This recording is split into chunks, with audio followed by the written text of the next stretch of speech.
this is a totally anonymous podcast by people who you don't know who they are. You don't know what the subject is. Yeah, you don't know what the subject are. Yeah, you actually don't. It do be like that. So here's the the podcast thing. is no longer released on traditional channels. It's just like we put a cassette tape in an envelope and we mail it anonymously to several reporters who will then leak You kind know of. what they say: the revolution will not be televised. What time is it? We're only an hour late starting recording. It's fine. Yeah, I was about to say. That wasn't what I was getting at. What I was getting at was I was referencing a nice little film called One Battle After Another, which I highly recommend people see. Noted. Yeah, we're gonna have to do a sync point here. All right, I'm gonna do 3, 2, 1, mark. 3, 2, 1, mark. Okay, and I guess we're podcasting. Yeah. Fantastic. For the first time in a minute. So, well, it's been a while since we recorded because we've all been preparing for our debut at the Riyadh Comedy Festival.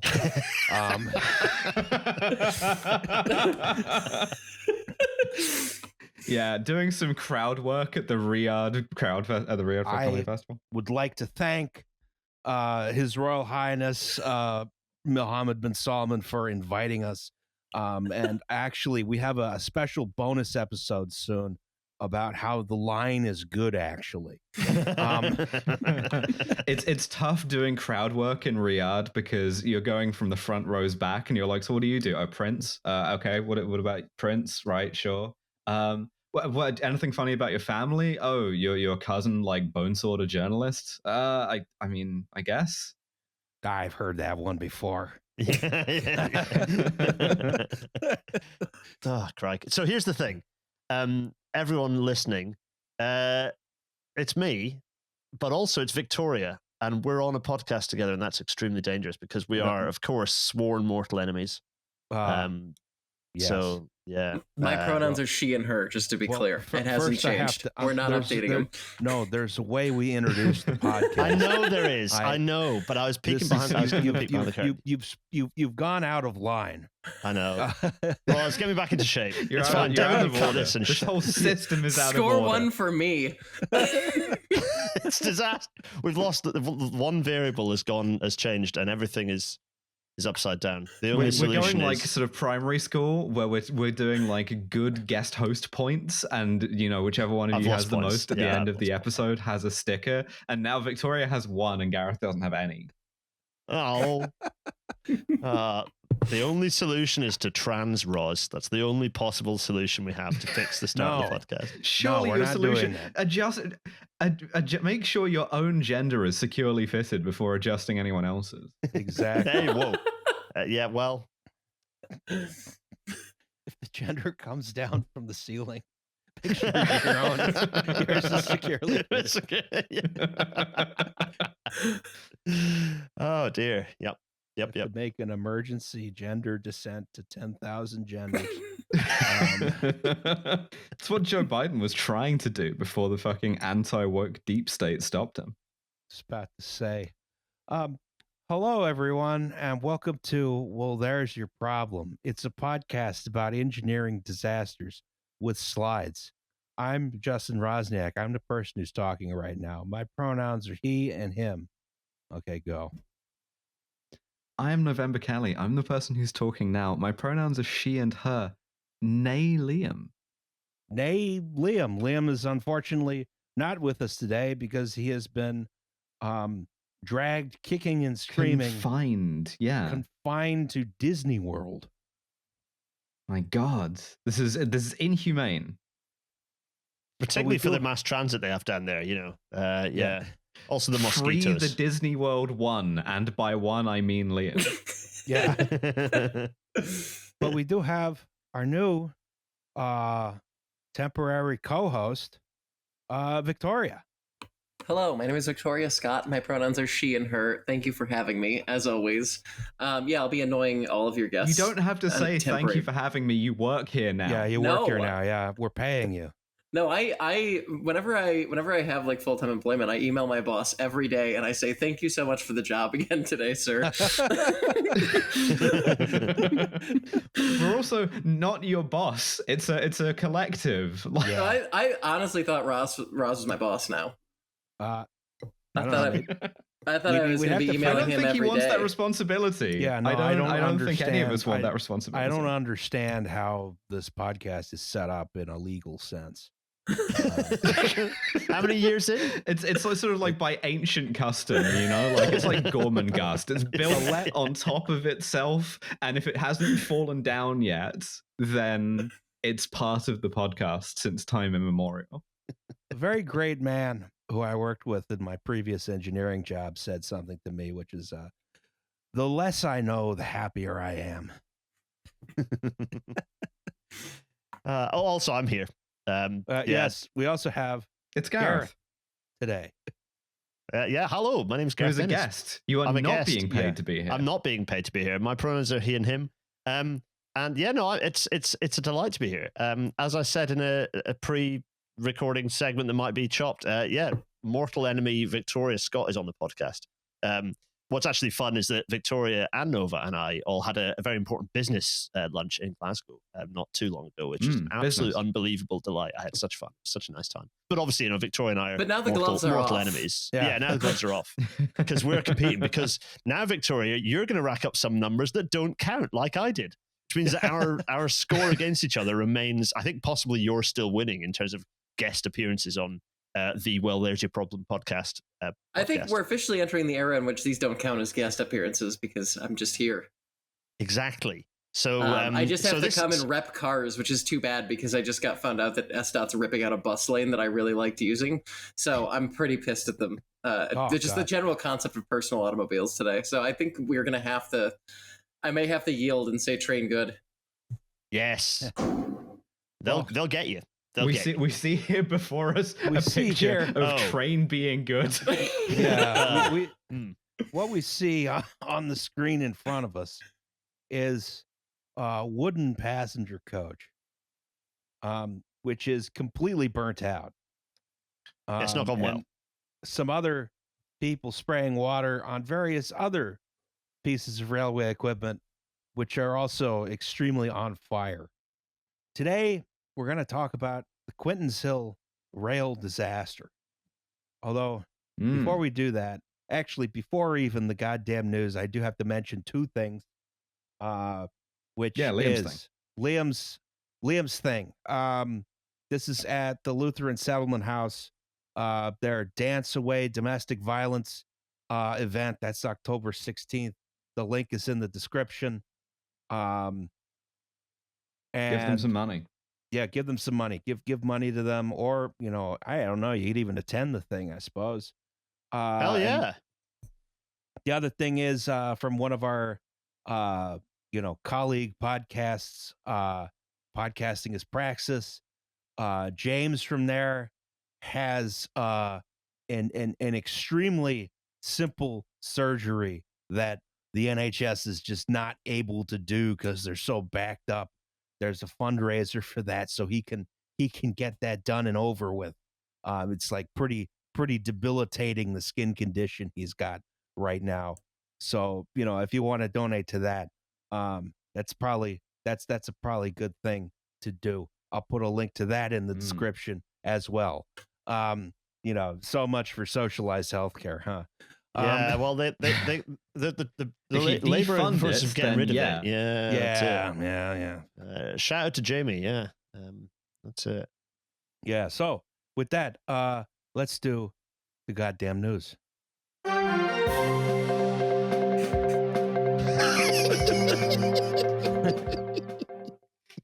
It's always gratifying when I put in the Chiron and then I get to see the reaction. Yeah.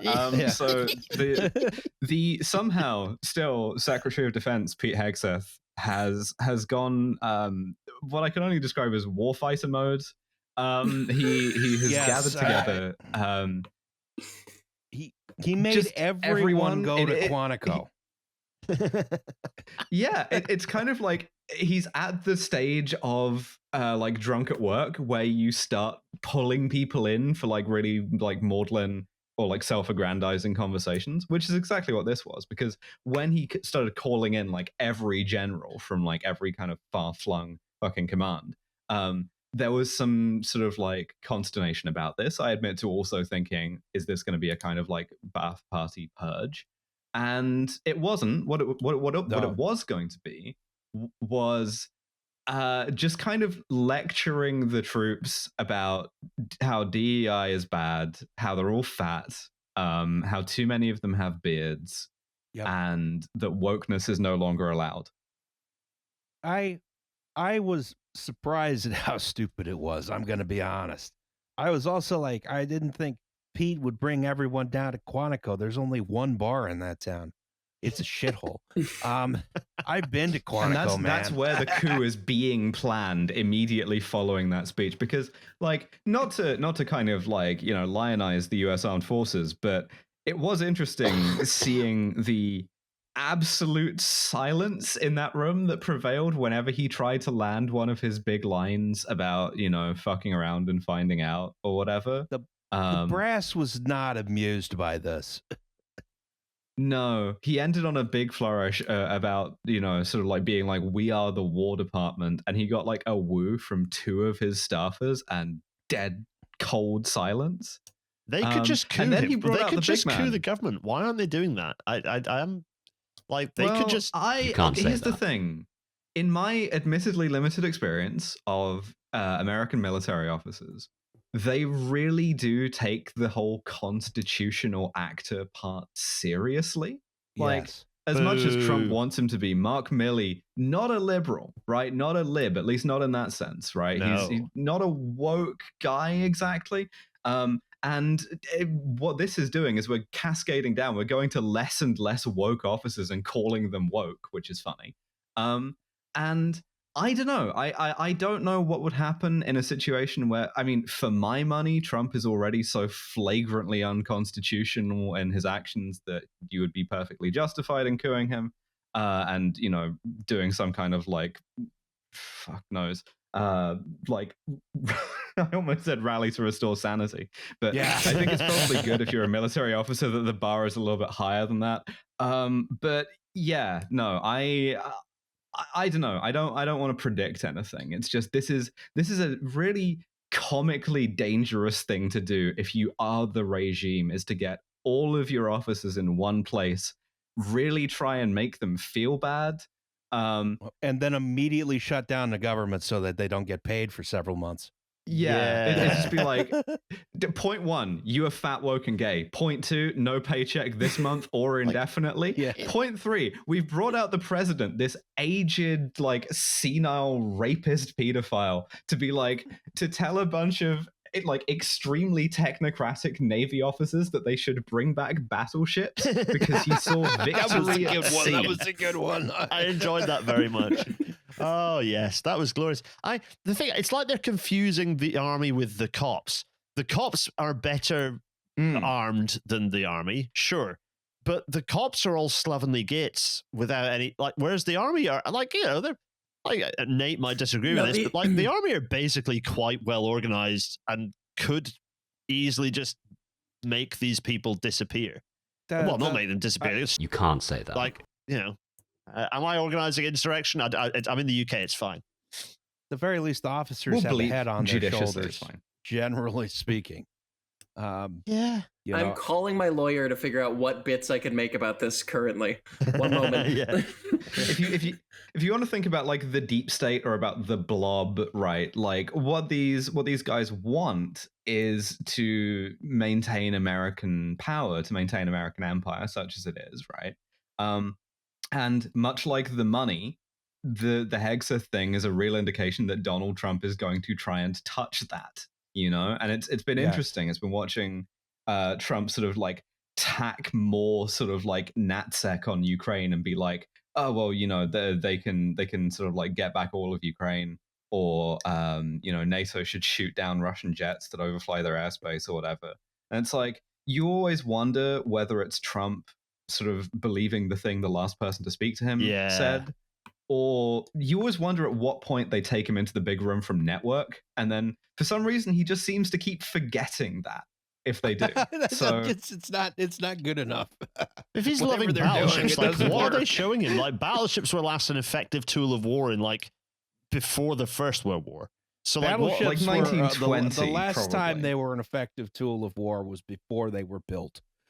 like I think the last time there was a battle on this, like naval nerd, the last time there was a decisive battle on the sea won by a battleship was like 1910 or Tsushima? something.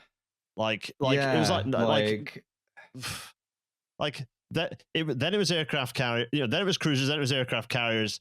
Then it like no, then subs. Like this, what is he on about? I mean, it's very funny. But the funny is, as you say, he's fucking with the thing that you're not allowed to fuck with, which is like the military-industrial complex. It'll get angry at him.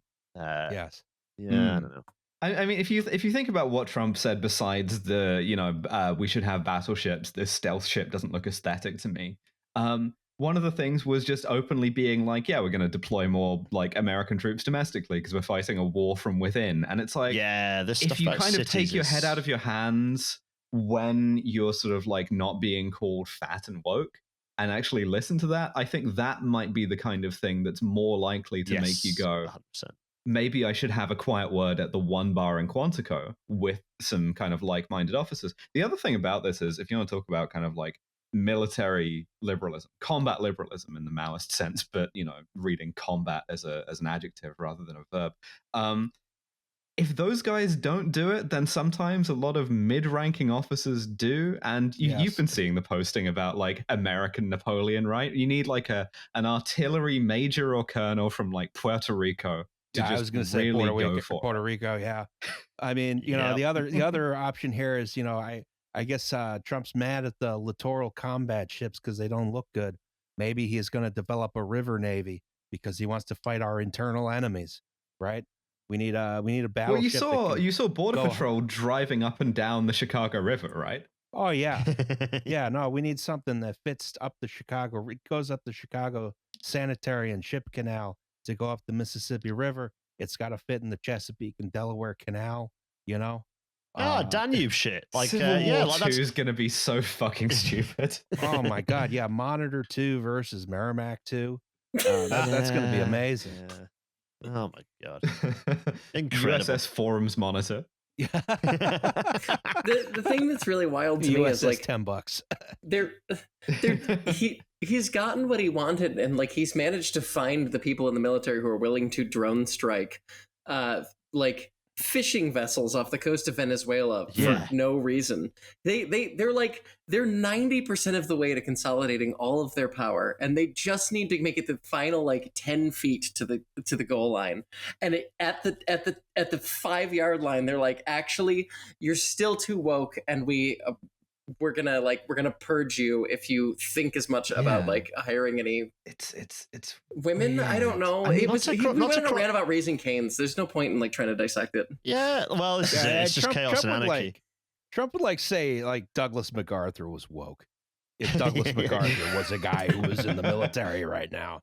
He would. It's one of his funniest qualities is his like reflexive contempt for the military. I still think about I'm not going to go to the like war cemetery because those guys are suckers. That's. I don't know. I don't want to cross post, but like I was just finished listening to last week's or the most recent TF bonus episode, and Hussein made a really good point, which is that these guys like they're addicted. It's politics by posting. And the trouble with that is that at some you've got to do the next post. And so you will shoot into flames whatever power you've won. The trouble is that you then get swept aside and the next like Musk, we've seen it happen to Musk. He has been swept aside and something else takes his place. So yeah. Hey, but today he's worth $500 billion. Yes. Well, yeah. I mean, I think the thing is if you look at like sort of the precedents from Trump's first term, right? You can see kind of like Milley and the other Joint Chiefs of Staff being extremely unprepared for Trump, which I think they potentially still are, but also very, very hesitant, right? That's why I mentioned the kind of constitutionality thing. And I think having this idea that it was fatal that anything kind of come out in public, right? Because you have to maintain sort of like trust in the institutions. And I think that correctly judging that if you sort of have a kind of open fracture in civil military relations from the military side, you don't come back from that, right? And I genuinely think the question is, can Donald Trump and Pete Hegseth post themselves into a situation where that becomes the lesser of two evils? And Trump just gets, goes out, node and gem style. I don't know. I genuinely do not know. Love living Mr. here. President, It's great. please inspect the back of please inspect the rear compartment of our very cool M113 armored personnel carrier. Don't worry, Victoria. It's absolutely god awful over here as well. We might not be quite as far in the fascism, but Labour are desperate to take us there. So, oh boy, I've been trying to persuade Victoria, among others, not that there's really any feasible way to do this, but to like lifeboat into this country as it gets significantly worse. And I'm just like, if anyone's got any suggestions for places where it's not bad, I guess Mexico. We could go to Mexico, see hope the Mexican Navy squash the beef. Yeah. Sorry, AMLO's gone now, so yeah, we're good. We're good. Yeah, I think we're actually good. Yeah, I've apparently Scooter's back in good graces down there somehow. Shit. Okay. Yeah. Well, maybe it's time for us to go to Mexico. Yeah. Well, no one else can sell them railroad cars. Mexico City live show. Yeah. Exactly. I mean, that would actually be sick, though. In other news. Oh shit! Can't laugh at this. This is actually bad. No one's dead. It's okay. We can laugh again. Eric Adams finally got the 9/11 he always wanted. He was mayor of New York City during a kind of transcendent disaster as a block of public housing's gas riser exploded, hurting no one, which amazing work. Incredible. It doesn't even look like there was like a significant amount of damage to the building. Like I think this was like, there was a garbage chute here, and then probably, the gas in the plumbing riser. I don't actually have any idea what happened here because I was doing slides when it happened, and I was like, I don't want to think about as this. far as they know, there was some kind of explosion in either the like garbage chute or the gas riser, and it just blew off the side of the building. But it's fine. No one hurt, let alone died, So if they really built these buildings, Well, there's a lot of bricks on the ground. I mean, it's fortunate no one was walking down there. But I'm yeah, not saying no I'm one in not the falling for building. that one. Yeah, no one in the building would have got by this. This is actually an impressive success from a building standpoint. I can't comment too much on it because I don't know exactly what happened. Other than, damn, New York City public housing is pretty well built. I think that's our kind of like our takeaway here is you can build the buildings pretty good, especially out of brick. Oh yeah, well this is a mostly steel framed building. This has got like better. It's got like I don't know, one or two, maybe three withes of brick as a facade, probably on the lower end of that. So it's all like steel frame in there, and then I guess whatever this entire like chute area here, where the riser was. I hope where that New York track City chute was, recovers so on and so forth. Filled with I'm gas sure they'll or whatever, rebuild. and just it all blew out at once, but path of least resistance was outwards. Yes, right? That's what I was thinking. It's been a well-directed explosion. Yeah, crikey. Yeah, you wouldn't want to, if this happened like somewhere like in the middle with the elevator shafts, well, probably it would have been stronger construction to start out with, but you might have had a different outcome. So a public housing building exploded in New York, but no one was hurt, so it's good, question mark. I mean, that's like a bad thing to happen. That shouldn't happen. Yeah, I guess. But we finally had the good 9/11, not in the sense of it being a good thing, but in the sense of it being kind of in the words of Eric Adams, it truly was New York's 9/11. Yeah. The good 9/11. Oh, you just mean 9/11? Well, this is the thing about New York. Yeah. You could see I can't put that. from You can't put that in. every day you could see anything from like one of our public housing towers exploding to a person celebrating a new business that's opened. I don't want to get too Eric Adams here, exactly. otherwise I'll switch into mayor mode, you know. Oh, Well, that was the goddamn news. ooh. Let's ask a question. Ooh. What is the Caledonian main line? It's a good question to ask, Ross. Yes. Oh wait, I mean, it's so we've done a lot. We've done quite a few episodes on the East Coast Main Line when I was around in the past, and this is the other one. This is the top end of what is now known as the West Coast Main Line, but it was built by a separate railway company called the Caledonian Railway, who wanted to connect the already emerging railway network in the middle of Scotland, in the Scottish Central Belt, kind of Edinburgh, Glasgow, that area, Nova's home, among other places. With that there England that they have, and connect up to the railways being built by the LNWR, by the Midland Railway, and others. Very, very bad idea. You don't want to connect Scotland to England because then you get things like people like me moving to Scotland and ruining it for everyone else. I thought you made Scottish Glasgow quite nice. Scottish people move out of Scotland. Yeah, this is it. I mean, yeah, you simultaneously do a brain drain on Scotland, and also you fit a solid like quarter of Glasgow with the most annoying accents you've ever heard in your life, and I include myself in that. I remember distinctly when I was at uni, because I went to uni in Glasgow, hearing many instances of the Glasgow uni accent, and I remember hearing legit a girl behind me going, "Oh yeah, I was in Bali." To mean, and it took me a second to process that she meant like Indonesia rather than the brain. And I was like, someone should like detonate something in this vicinity right now. We would deserve it. The official opinion. This is a consequence of the Caledonian Railway. Official opinion of Well, There's Your Problem podcast is entirely closed borders and ethno states. No one should be allowed to move anywhere. Correct. Yes. Complete ethno state. You can clip that and post it on Twitter. Post it on Blue Sky. First day of my new job, and I'm already fucking canceled. Jesus Christ! Yeah, I know. Well, this is it. Good grief. Yeah. So if listeners cast their mind back to the Morpeth episode where we talked about the various battles of George Hudson and his mates to get a railway across the Scottish border, but on the east. Well, the Caledonian Railway was competing with that on the west and did so over the East Coast Main Line was fairly flat near the coast, tricky but not too tricky.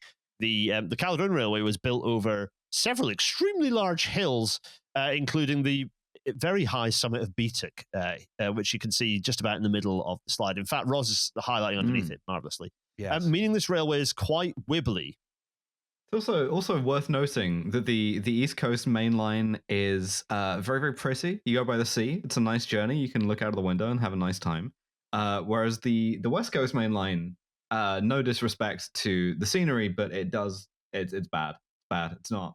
You're not seeing a lot of. Once you're north of Lockerbie, there ain't much going on.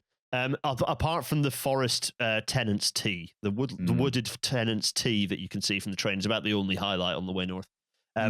Yeah, it's pretty bleak. Those anyone who's right, everyone in the comments, YouTube comments, go absolutely buck wild for that, please, because you should the people should know about it. Anyway, wibbly. But it goes from Glasgow. It went from Glasgow and Edinburgh southwards with a funny old triangle junction at Carstairs, which has been recently remodeled-ish.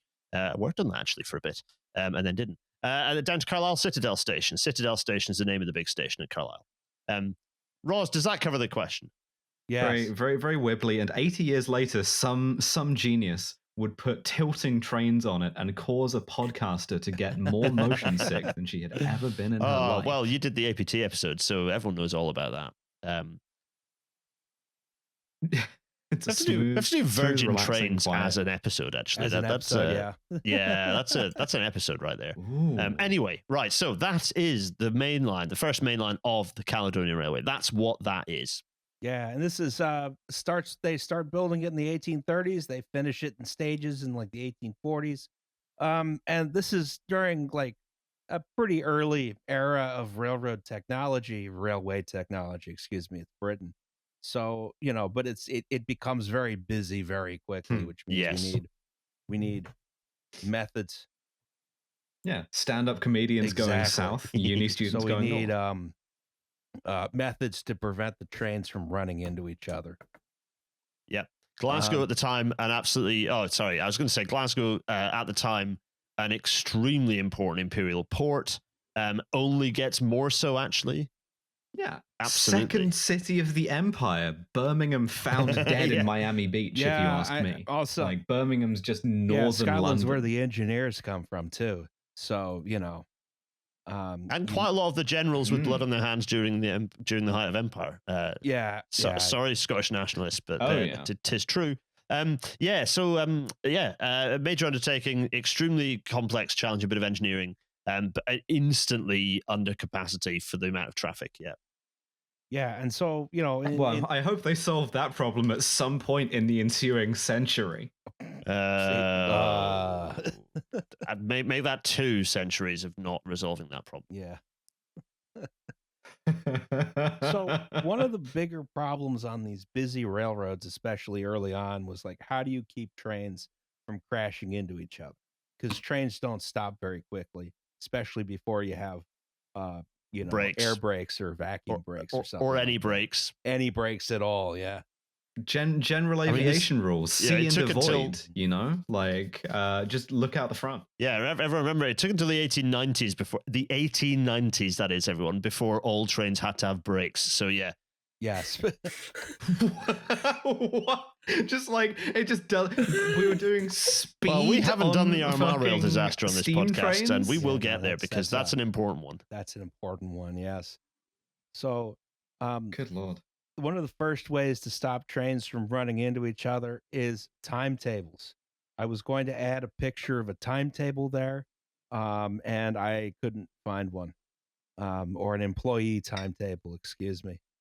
That's a beautiful Yeah. piece of text. I love I'm it. holding a New Jersey Transit Newark Division employee schedule in my hands right now that I was given by a friend of the podcast. I'm waving it in front of the camera, which is switched off for the sake of Nova's bandwidth. There you go, listeners. Enjoy that. Everyone can imagine that in your head. Just imagine. Just imagine. You're getting a homeopathic picture of an employee timetable.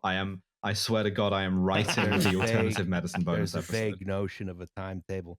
The idea of a timetable is that trains will pass through this location at this time. That means, especially if you have a single track railroad, people driving the trains, they know when they have to take a siding and wait for another train to pass, or they know, when they are able to proceed.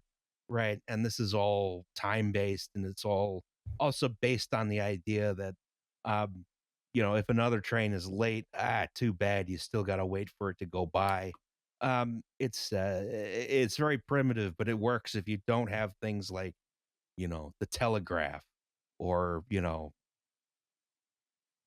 They still do a kind of radio-enabled version of this. And quite a few lines in Scotland. Right? Yeah. Because it's all the Alaska Railroad is like almost all single track. Yeah, and then you have a slightly more advanced version of that, which is train orders, right? Where because there are telegraph stations or something like that, you wind up picking up train orders that are physically written down by someone to tell you what to do with the train. So we see here a man leaning out of a caboose to pick up the train order from a big loop next to the track, because you could pick it up without stopping. Then you have a fun thing. That seems like an excellent way to get your entire hand and arm ripped it's off. just a little loop. It's fine. You're supposed to do it at 15 miles an hour, but lots of people didn't do it at 15 miles an hour. Yoink. Yeah. You got some bruises, but it was fine. Yeah, tokens. Yeah. Tokens are a fun one where, if you have a section of track that is limited to only one train at a time, there is one physical token you have to carry from one end to the other to give you permission to use that section of the line. And these weren't necessarily physical. There's I know that as far as I know, part of one of SEPTA's trolley lines, the 101, which is now called something else, still uses a token system, but it's a button you press. You reach out of the cab and press a button on the track. We have Scotland has multiple lines that still use tokens. They're called RETBs, radioelectric token block signaled sections. The West Highland line is one, Far North line's another.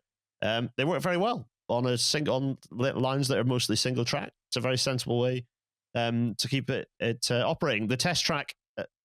I like this, but only if the token is extremely physically elaborate. It has to be kind of very aesthetic. On one of the test tracks that I now work on, we still have a token to access it, and it is literally a cast. It's like a proper iron staff that's been. It's like that way rust gets when it's rusty but so hand worn that the rust is a completely impervious kind of layer of material. And this thing is probably 140 years old.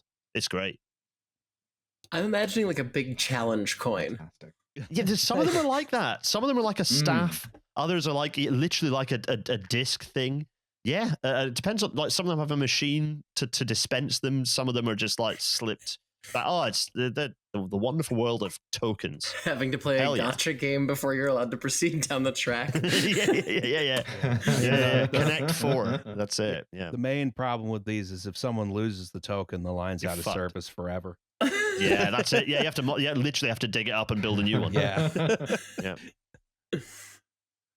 But eventually we discovered technology which allows us to build signals, right? Ooh. And that lets you just relay commands down the line, go, stop, slow down, so on and so forth. And that's what you really need to run a lot of trains on one line. It's worth saying that the railways employed light speed technology fairly early on, from the 1830s. The first use of commercial electronics was at Euston Station down the Camden Incline to get to basically start this is back in the day when you still had powered steam inclines rather than locomotives in various bits of the railway, and into Euston Station was one of those examples. And to set trains off up and down that the initial railway operated using it's in the book actually. I talk about this. They used the first commercial use of electronics was a signal system, which got ripped out 2 years later for various stupid reasons. But so we did have signals, in various ways. The signaling was we started out pretty well, and basically so that the modern tech industry we blame the railways for creating it because we were the ones who started off with commercial electronics. Sorry. Yeah, that's unfortunate, but it is difficult to do signals without having a 0 or a 1. It's true. Yeah. It's true. Of course, the majority of signals were not worked with commercial electronics. They were worked with, like the one here you'll see, with cables and immensely. Well, I'll tell you what, we'll get there. I was about to say, we'll get there immediately. Hooray! The signal box. What is a signal box? If only there was some way to signal this in advance. Nice. I'm easily entertained. What can I say? Hey, listeners, you know this about me. Come on now. So you have a place where a bunch of trains are coming through, right? Okay, and I'm listening. They I'm can interested. go a lot of different directions. Okay, different directions. Obviously, you can't change directions from inside the train, so you need a man to sit in a room where he can see what's happening and pull a bunch of levers to change the tracks so the train can go where it needs to go. Person in box cannot I steer love train these in things. cab. These like Okay, these frames. Oh yeah, I Oh. love a big lever frame. Yeah. Because like some of the beautiful pieces of like mechanical engineering, and a lot of them have like physical interlocks on them to make sure that you can't, perfectly 911 one train into Oh yeah, another. yeah. Yes. And Most of the time. so And exactly, Nova. I was going to say, going leads to a lot underneath, of kind of like mechanical complexity. It's very pretty. yeah, I should have put a picture up. Maybe I'll throw Devin a picture of what underneath one of these looks like. Because yeah, even a signal box of the size of the one at Quintinshill here, but particularly, okay, let's take, I don't know, Shrewsbury, which has the largest mechanically interlocked signaling layout in the world. You go to the top bit with the window is where you have the levers. It's where the signaler stands, so they can look out and see whoever they might be. And underneath, in the brick bit, is where all the interlocking is. Now, when we talk about interlocking, so often people talk about interlocking. In the US, interlocking is often an interchangeable word for like railway junctions and track layout. But interlocking specifically refers to the way that bits of metal interlock to prevent or enable certain types of behavior of your railway track layout, and the way that things will switches, turnouts, whatever you want to call them, will move to allow trains to be protected from hitting each other. Because ultimately, the purpose of a signaling system, its purpose number one, make trains not hit each other. Yes. And so that interlocking became fairly quickly became more and more developed to the point where we now have solid state interlocking, which it's doing the same job as the enormous thing of mechanical hooplies, which the picture will appear on screen. And it's doing that job, but in a solid state hard drive. And in fact, the interlocking, again, influenced the design of early computers, because of the way that interlocking worked is a series of logic gates. It is a series of physically represented logic gates, which is fun. Oh yeah, and like the way these guys worked is well, I guess hopefully there'll be a picture on screen, but if I recall correctly, there's just a bunch of cables that go into trenches that go out into the tracks to like, physically move the switches. It's not like this lever is not an abstraction. No, you are physically creating mechanical absolutely, force yeah, to move stuff. For example, in hot weather, you'd have challenges from the fact that you'd have the cables expanding by potentially quite substantial distances. Metal expands, and so those cables, you ended up having to have quite complex pulley systems to enable to kind of deal with the increasing and decreasing lengths of those cables in varying weather conditions.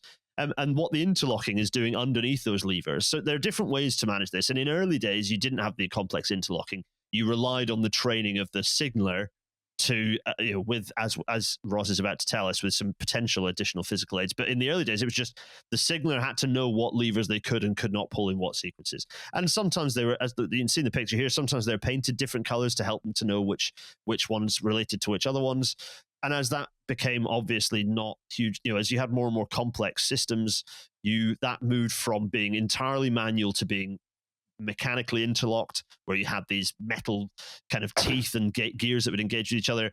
Then that moved into a situation, but again, still with physically manual, those were basically stopping the levers from being pulled. And then you move into later years, you move into electromechanical, where the lever's just a little, it still looks a bit like this, but it's a little one, and then it powers relays, and then the relays do the interlocking, and then again you move to the modern era with all on the computer. Yes, I have everything eventually becomes going on the computer. Exactly. Yeah. But one thing to pay attention to here is this wooden block, Yes. right, or a collar, and this is there to indicate to the signaler that there is a train in this location. This lever cannot physically be moved as a result of the block. Yeah, it's in place of it's in place of that interlocking that a picture has appeared on. It's in place of that. It's a more primitive version of that as both an aide de memoire to the signaler saying, "Hey, fuckhead," but also, as you say, in theory, to physically stop that lever from being pulled. Yes. Or returned. That's one so or the other. Perfectly physical as well. Like you're not I say this in total confidence, not looking at the number of slides we have left. You're not defeating that as a system, right? Like, well, as long as you're using it. Yeah. As long as it's, say, mandated by the company or... And you follow that mandate. Has anyone seen the one collar for the thing, and meanwhile it is like the doorstop in the waiting room downstairs? Yeah. It's an ashtray. It's a makeshift ashtray, yeah. I had to give it to one guy in place of a token. I didn't have it. So another thing to mention here, maybe this is less relevant. I wanted to mention it anyway. We talked about timetabled operations. Well, what is extra or a special train, right? And so, I mean, you have basically got funny whatever. head code. I feel like, yeah. It's any train which is not part of the regular timetable, which is not part of routine operations, is going to be an extra or a special. Right. I think in the UK they call it special. In the United States we'd call it an extra. Yeah. It's something that appears as as VAR on real-time trains. Yeah. It's a change, an additional service running on top of the working timetable. Yeah, in the UK. Yeah. So or in like, GB. and you're why is the Thomas the Tank Engine 125? Why does it look like that? Why? Well, firstly, because the Reverend Audrey's illustrator could not do a very good Rail alphabet for starters. That's the main problem there. My real wow, yeah, question no kidding. with this guy is like they replaced It's a she, actually. I think the Intercity 125 is a she character. So we're misgendering the Class 43 off the bat. They had to replace the cabs on these relatively frequently, right? Because they were made of fiberglass. Those faces got smashed up to fuck. So yeah, wait a minute.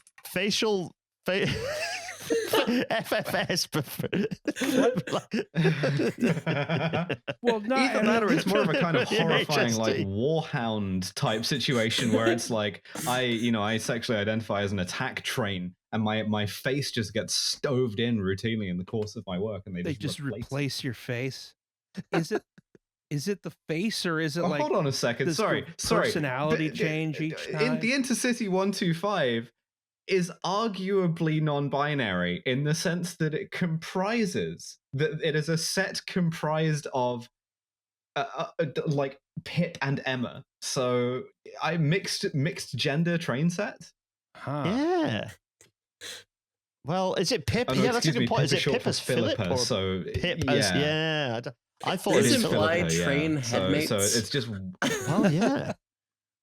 I guess so. Or do they function in the way of Head those extremely Siamese twins of like when they're like have two heads and two organ sets? Is it that situation? This is like I don't know. You're sort of being welded to. Also, that should be conjoined twins. I definitely said they're not. I don't know. It's definitely not Siamese twins anymore, is it? I'm cancelled. It's conjoined twins, isn't it? We're sending Pip and Emma to Mexico. Yeah, exactly. Some kind of cat dog situation. Well, I'm thinking of like you have like permanently coupled train sets, but like we've seen like Annie and Clarabelle have faces. So I'm imagining a situation where you have I'm 6 or 7 permanently coupled coaches, and the middle 5 have never seen the sun. Jesus, that's terrifying. It's appalling, isn't it? I'm on the Thomas the Tank Engine wiki, right? Which Let's go Queen. Let's go Queen. The detail here that I want to note is that it identifies both of these trains as being active, I guess, in both England and the island of Soda. And the island of Soda, the flag that they've used for that is just the trans flag. So wait, what? I don't know if that's intentional or not. Island but of Soda flag. That's holy shit. It's like potentially a better than the trans. I know your hatred of the trans flag, Nova. It's potentially better one. I like that blue and orange combo. The Band-Aid floating in the swimming pool. Yeah, All bacon in the swimming pool. Yeah, oh exactly. yeah, sure enough. I just want it on record that I have no problem with the trans Yeah. flag. I think the trans flag is absolutely fine. You're really trying to get those points back, aren't you? It's more it's more visually the Isle of Soda's flag is more visually interesting because it breaks up it's not like monoblock colors. It's like they're sort of like different. Yeah, widths. it's quite nice. But it is the trans flag in a It lot of is, ways. it absolutely is. Yeah, It's also somehow inadvertently kind of the Period. Railnatter orange and white. Interesting. There you go. That's very interesting. Maybe I planned that all along. learning so much. Oh, crikey. Although there's like a yellow and white version as well. I mean, they could just turn that into pink, and then it absolutely is the like. That's the South Sodorese. Yeah. You're gonna secede like a Cyprus situation, like. No, I was thinking of Vietnam. Soda has situation. a native language that's dying out. What the fuck? There's so much to. Okay, I'm not gonna sidetrack. Well, no, the Reverend Audrey wrote that book, The Isle of Sodor. It's Isle of Sodor. Its history and people. Yeah. I in my head there's been a civil like a secession and a civil war. I'm gonna get on that wiki and add a few extra pages, I reckon. It's not a real English novel, English fantasy series unless you built the whole backstory, right? If it doesn't have extensive Oh laborious yeah, amounts of lore. guy who has never been diagnosed with any form of neurodivergence, just painstakingly doing a bunch of world building. No, that's the Silmarillion, but for Thomas the Tank Engine. The Archipelago series is a series using Transport Fever 2 to represent. Oh wait, sorry, that's sorry. Anyway, so right, sorry, Roz, we got sidetracked talking about FFS for HSTs. Yeah, HRTs for you HSTs. can't There use we that go. word. That's supposed to stay on fucking 4chan. so these just like looking at a bunch of old railroad acronyms, it's just like, why is there a T T T T? So this is we're talking about specials and extras. They're trains that don't appear on the timetable. They run as necessary. They may not be like special, An empty coal train could be a special, or it could be like an excursion or a private charter train full of VIPs, or a troop train, for instance, right? Well, I think all trains are special, Roz, actually. So I think Yes, and thanks to precision scheduled railroading here in the United States, we agree, because we've completely done away with schedules. Nearly every single train on the rails today is an extra or a special. You can never really tell what an extra is thinking. Yes, exactly. These in the United States, they were indicated by these white flags up here on the locomotive. In the UK, the signals are more complicated, or the lamp codes. You can see here, Edward has 4 lamps, indicating that he is hauling the Royal Train, which Holy had its fuck. own Good special work, Edward. code. Yeah, crikey. Oh, fuck off. I hate this stupid country. I don't know much about lamp codes because it's a steam train thing, and I don't know anything about steam trains. But that is okay, fine. Yeah. Nowadays we do it in head code. Well, not nowadays. In the BR years, it was head codes. The good news is, yeah. Good news is we can't afford a Royal Train anymore. Exactly. I mean, of all the reasons why we don't have one, that's my least favorite. But we just don't now because we can't afford it. Yeah. Oh dear. But anyway, we just can't afford railways at the moment. That's basically you Britain. can't We've afford- decided yeah, we can't afford pretty much. railways anymore, so we're doing away with them. Can't afford anything anymore. It's gonna have to do without. It's because of Everyone's woke. Yeah, exactly. Everyone's gonna have to live in like a hut pretty soon. Yeah. Have to go back to traditional like long houses. And we deserve it as well. Yeah. But yeah, so you have some amount of a predictable schedule if you're in the signal box. But if one of these extra trains or these special trains shows up, you just got to deal with it, right? Send it along as best you can. So anyway, now we have to talk about coach construction in the 19th and 20th century.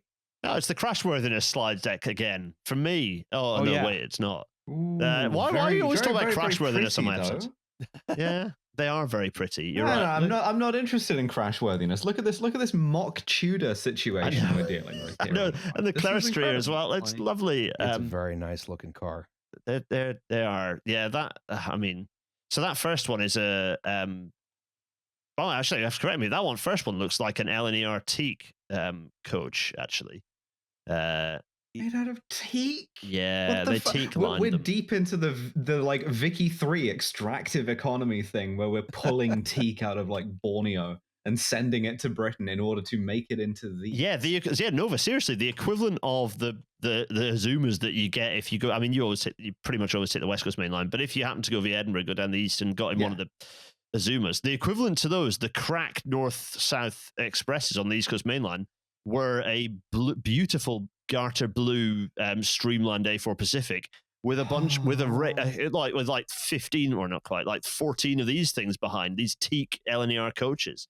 I don't know whether this specifically is why I can't quite see the picture. But about I think railways and people getting like really romantic and that is an wistful LNER about one, actually, them, right? so, It's yeah. like you get that train, you're supposed to be like, and you know, someone is kind of like seeing you off at the platform, and it's like very tragic, and you're crying and stuff.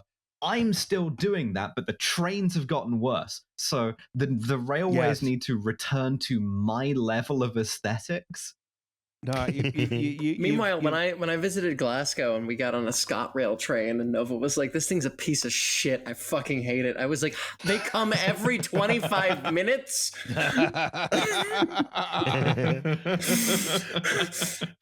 Wow, you can just get on the train and go. What a concept! Yeah, we were running for a train, and I was like, "Oh my god, if we miss this, when's the next one?" Because I was like, "I don't know if we're gonna make this." And she's like, "Oh god, it's like 25 minutes." I was like, "Are you fucking kidding me? This should be the last one for the month." Yeah. 15 minutes trains to Mulgai. Hell yeah! It was only between the two largest cities in the region, and so I was like, "Yeah, this should be the last one for the day." Oh yeah, Edinburgh, Glasgow. Yeah, get the nice express over. They're not bad. But there's also 4 railways between Edinburgh and Glasgow. So if you really want to, you could just get one of the slower ones and enjoy looking at sheep for an additional 20 minutes and go via like Bathgate. It's all good. Anyway, we digress. We're looking at trains, crashworthiness, wood or steel, Roz, materials, and train car construction. Let's go. It's been in the late 19th, early 20th century. It was for a long time considered impossible to build a steel railroad car because there's no give to steel, so it will shake itself apart, right?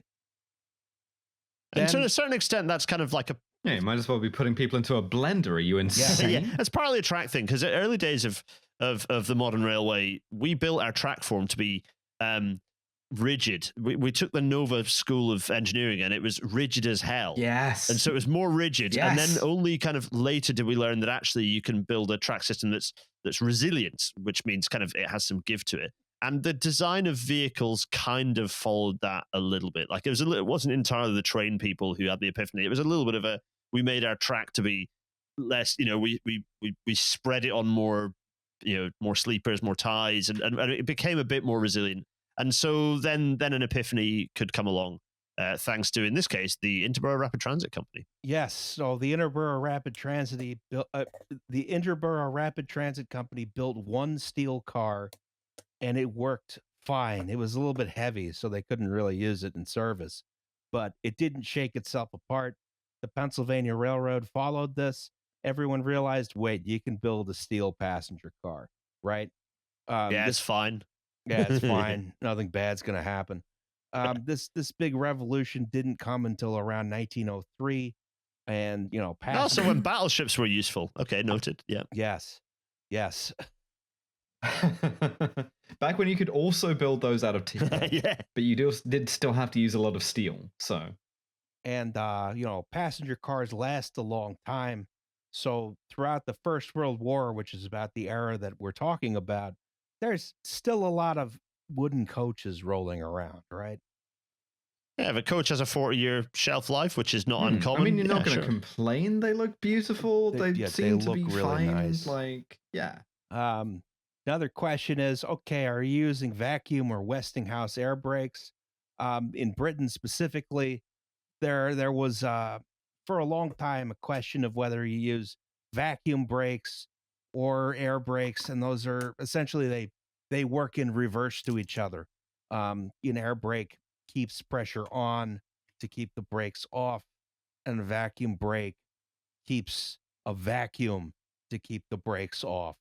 Which I I'm always not. like the idea of because it fails safe, right? It fails safe, which is good. But I always like vacuum, even though technically it's a more primitive system. And Don't vacuum, put the diagram of the valve cock up again. yeah, exactly. And a vacuum is also interesting because of it's very easy to have a vacuum brake system when you have a huge pressurized steam vessel at the front of the train, because you can use a Venturi device to create that vacuum very easily, very cheaply.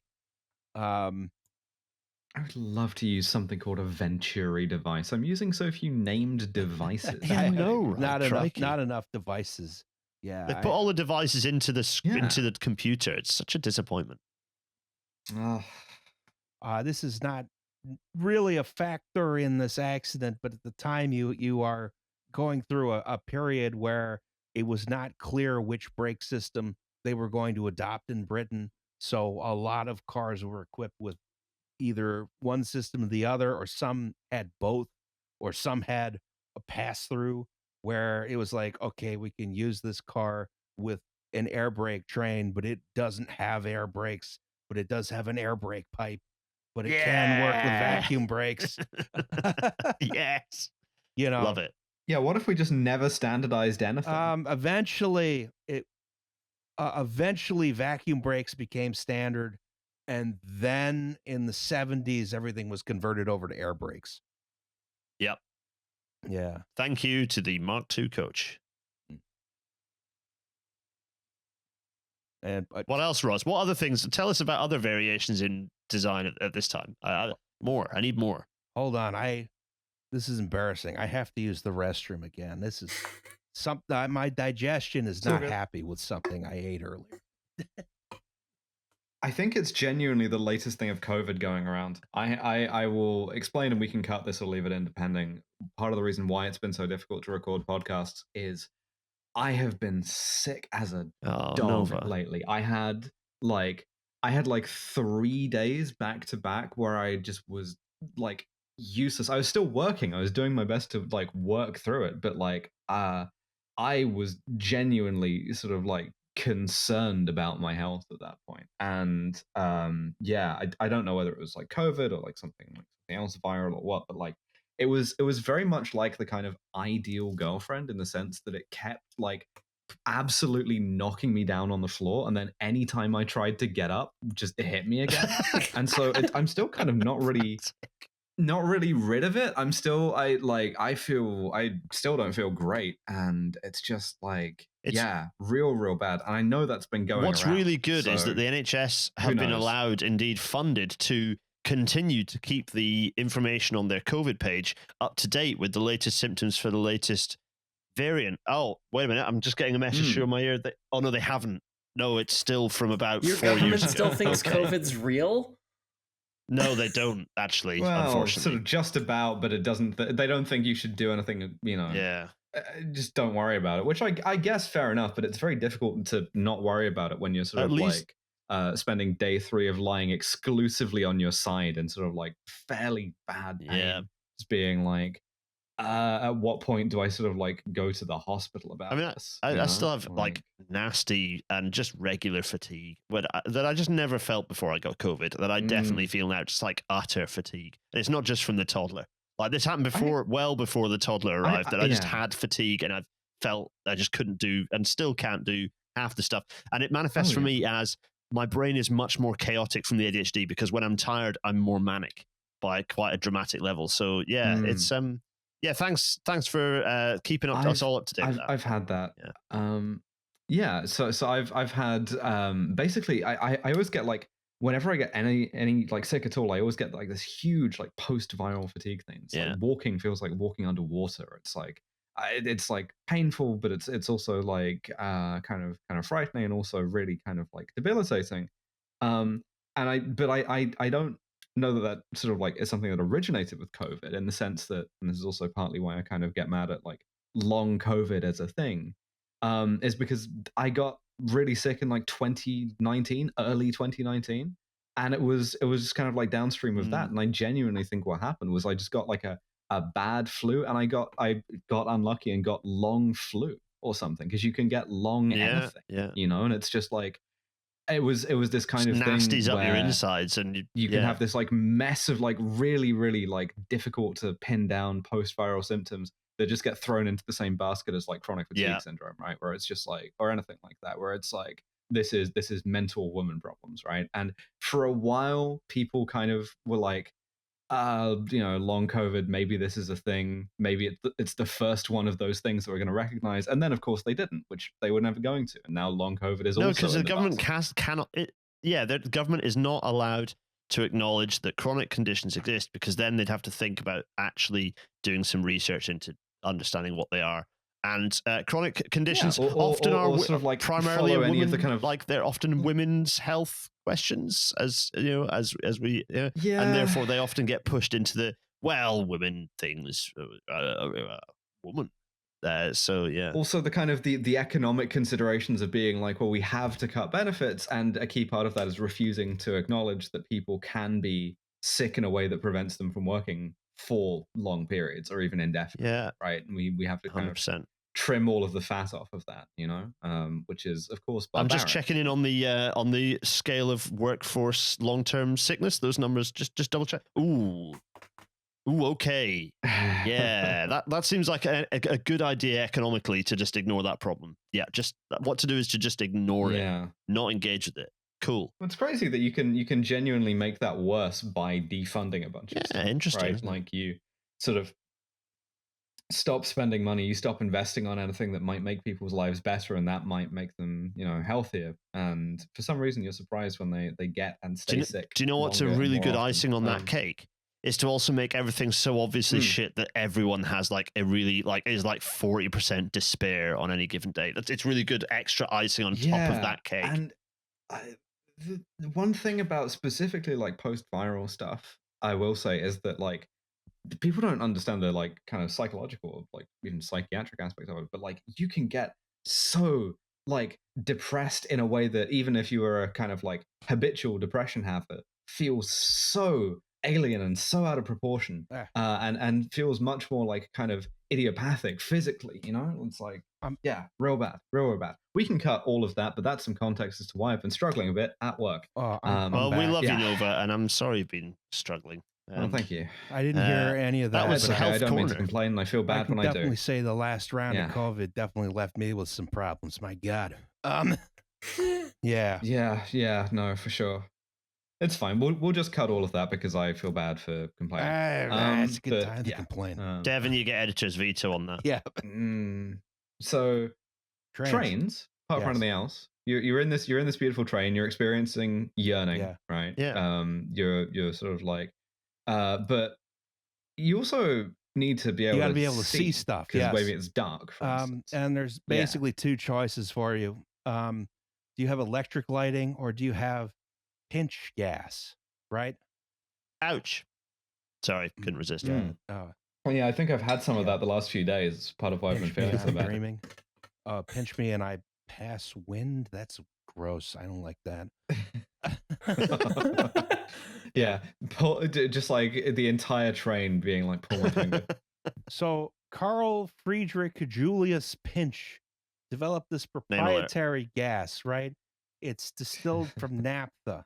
Back when you could just do that. People would just be having a name like that. I've developed a gas. Yeah. Proprietary gas. Oh, yeah, me too. Yeah. It's for degree in inorganic chemistry. I could develop a proprietary gas from Stuttgart. It's distilled from naphtha, which is, like white gas or camp fuel or something like that, which can be compressed very easily, which meant that you could have a relatively small container slung underneath the railroad car full of this compressed gas, and you could run gas lamps off of that for like days at a time. It did not need to be refueled I often. have a question. I have a Yes. question. We've talked about fractional distillation and stuff before, and from this, I remember, and correct me if I'm wrong, that naphtha's a pretty like high octane hydrocarbon, right? Like it's That's got a it's lot higher of up on the distillation column. Yeah.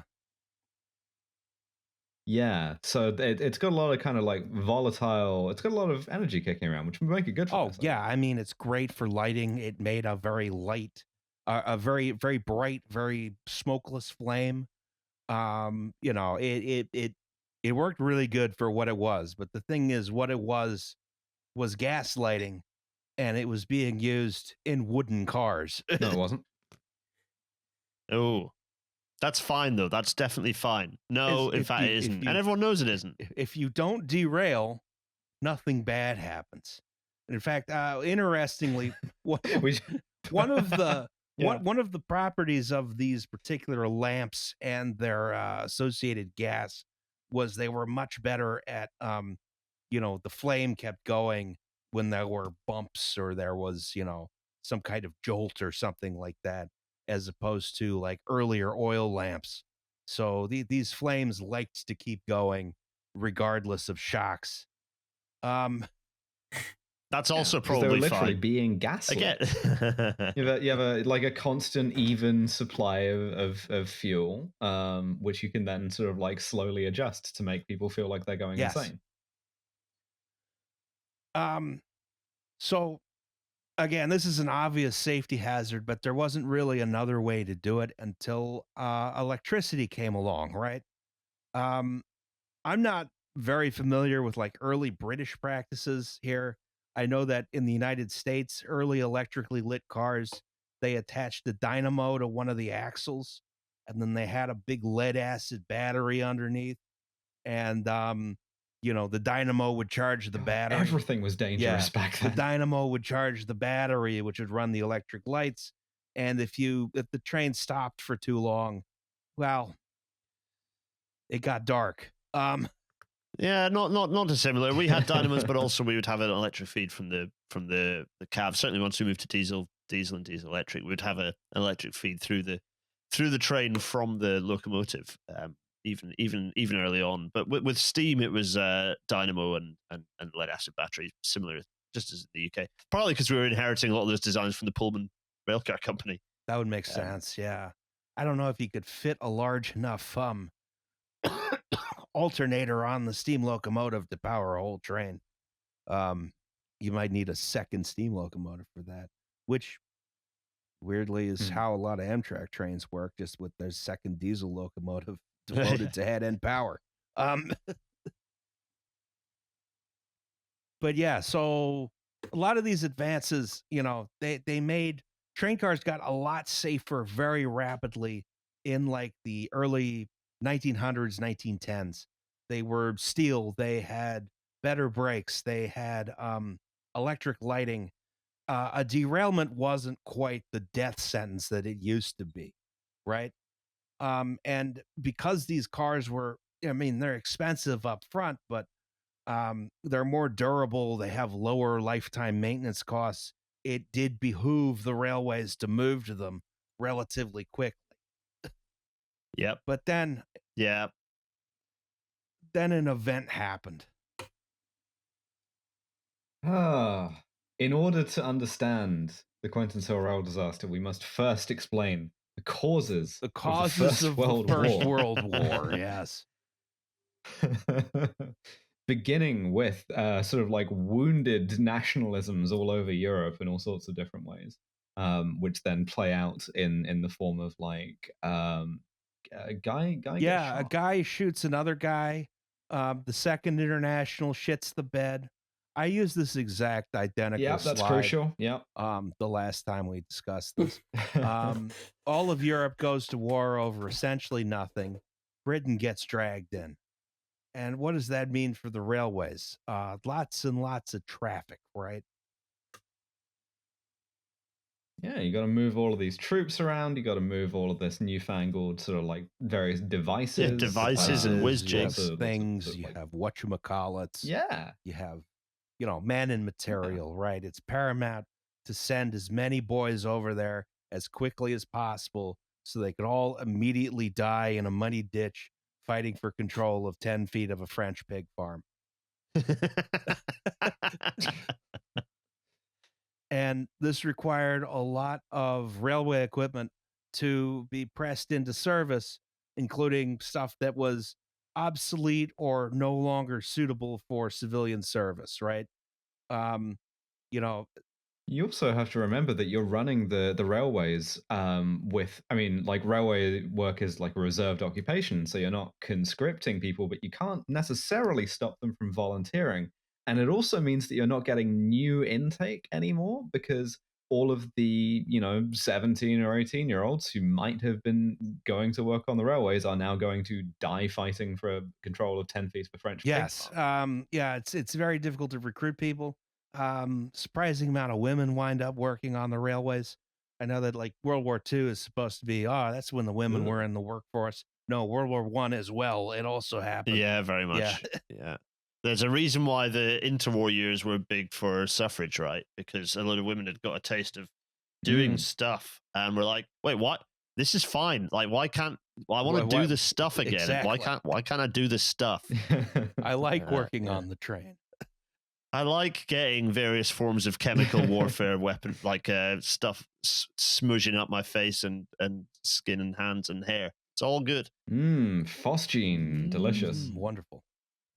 So your railways are dealing with like normal traffic, but also troop traffic. Like there's a lot of troop trains, special troop trains that are being, to move as many of, Britain's best and brightest to go get murdered. And of course, all the material needed for the war effort, so all these lines suddenly get very, very, very crowded.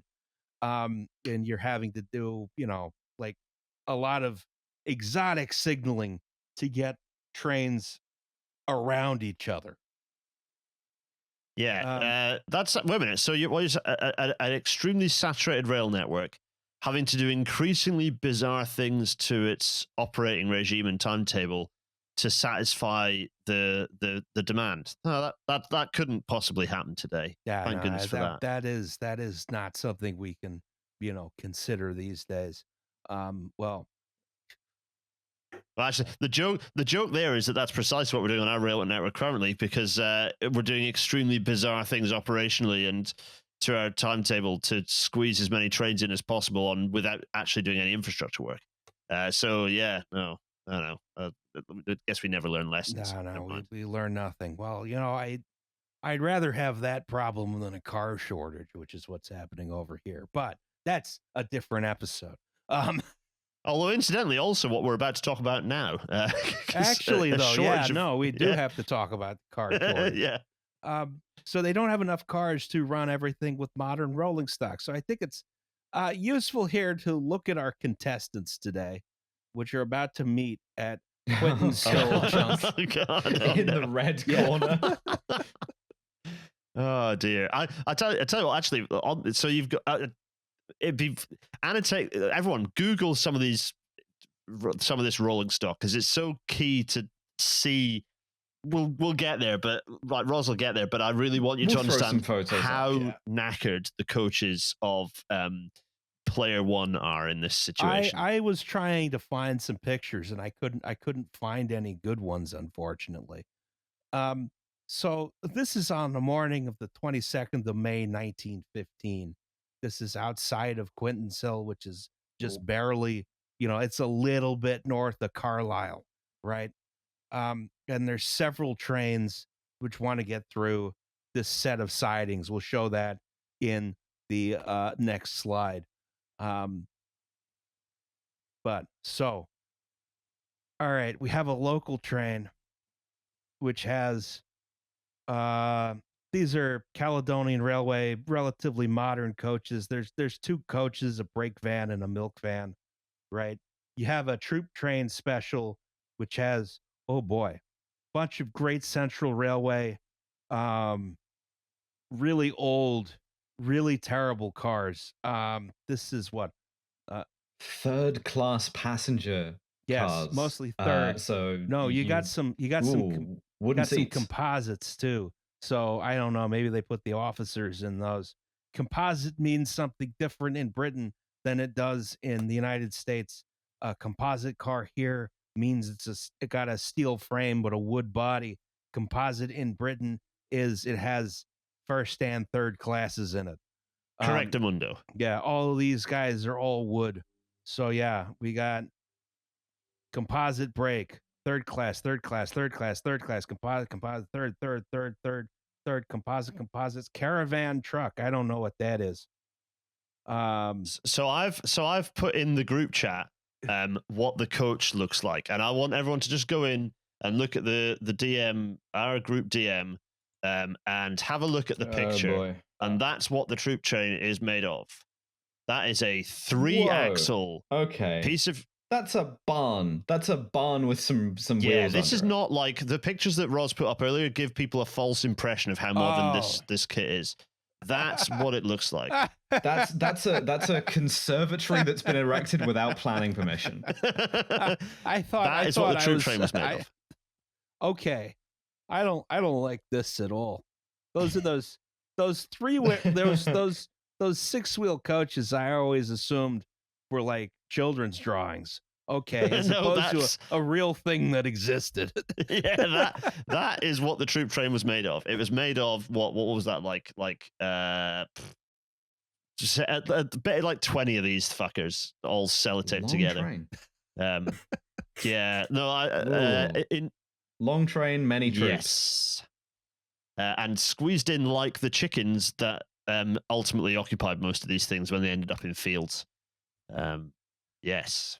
And presumably feeling pretty good about the prospects of going from Scotland to France to dine. Yeah, you're in Leith. You've just congregated in Leith, and you're getting onto this thing, which is a GCR coach, which has no business being up in Edinburgh in the first place. Like, what the hell is it doing up there? Secondly, it looks no nationalism strikes. Yeah, exactly. Again. Get that Edward Watkins ship back south of the border. Anyway, how did they go around curves? I wouldn't worry too much about it. They had a lot of play in the axles. Okay. Just hold on. Yeah, they had a lot of play. I know you look at it and you're like, why has it got the extra wheel? What does it need it for? The thing's 15 feet long. Yeah. Yeah. I don't know. What the fuck were they doing? This is bad. But because it's GCR, like this is a GCR coach, which means this thing was built like in the turn of the century. This was very late 1800s, if not early 1900s, because the GCR had only existed. These were built new for the GCR, and the GCR had only existed from the late 1890s. So, this is, I mean, as you say, these things they're old. They're definitely old, but more importantly, it's a situation where they've been made obsolete by new technologies and new design approaches to rolling stock. A bit like the pictures we showed earlier. Anyway, sorry, Roz, I've derailed this, but only because I think it's really important that people see what this fucking thing looks like. I didn't actually know it was a 6-wheel coach. I always suspected those things weren't real. Victoria, I mean, what you know about coach builders in the sense of the traditional description of that? How would you describe what you can see as that? Would you get on that vehicle? I mean, it's third class, so I assume it's kind of the equivalent of like a Spirit Airlines flight. In which case, I just don't ask questions. I just kind of get on, and I'm like, sure, whatever. That's probably fine. Especially 1915. You're like you've been simmered in a broth of like class anxiety your whole life. You're like, of course you don't. Yeah, I mean, I presumably at some point I would have thought about the fact that there was an enormous compressed gas cylinder directly under my ass that likes to explode and ignite and burn for hours, kind of like I do every time I get in a Tesla from an Uber call, where I'm like, I hope this doesn't go wrong. I just don't think about it. It's a skill that you learn as an American. It's actually a remarkably similar. Yeah, it's a remarkably similar experience to getting in a Cybertruck, I suppose. Yeah, it's a good point. I just don't think about it. I think one of the interesting things about this train is that it's a troop special, but the Caledonian Railway is still like, okay, we got the two caravan trucks, which I assume are some kind of like express freight cars. The open scenery truck, I don't know what that is. Yes. I assume, I don't know, the troops could have like go get a breath of fresh air, and then two cars of fish. Remember that these didn't have corridors between them. So when you were in one coach, you were stuck in one coach. That's true. So, So the only people in the open scenery truck are the people unlucky enough to have been, because this train was going from Leith to Liverpool, right? So they're the only people they were unlucky enough, I believe. I mean, catch me wrong there. They're the people lucky enough to be put in an open coach from Leith to Liverpool.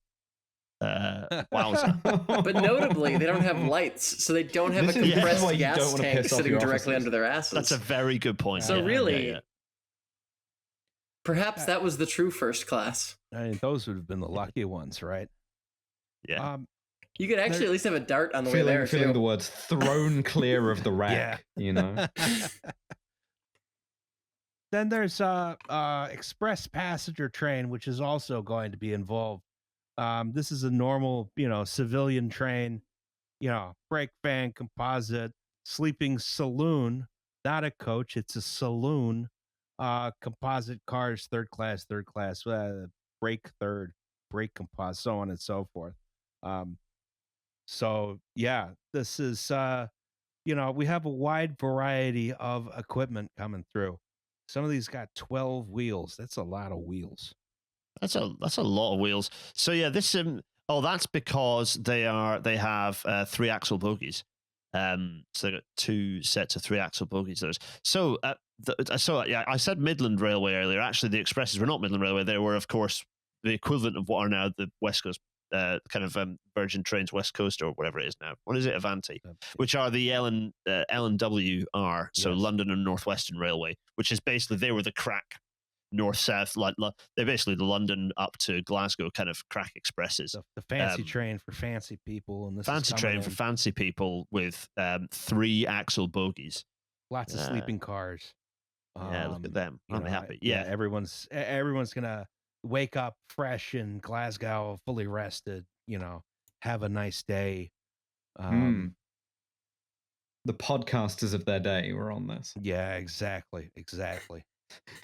I do a radio show. I do a wireless. Broadcast. I do a show on the wireless. Getting on the train in the morning, hey?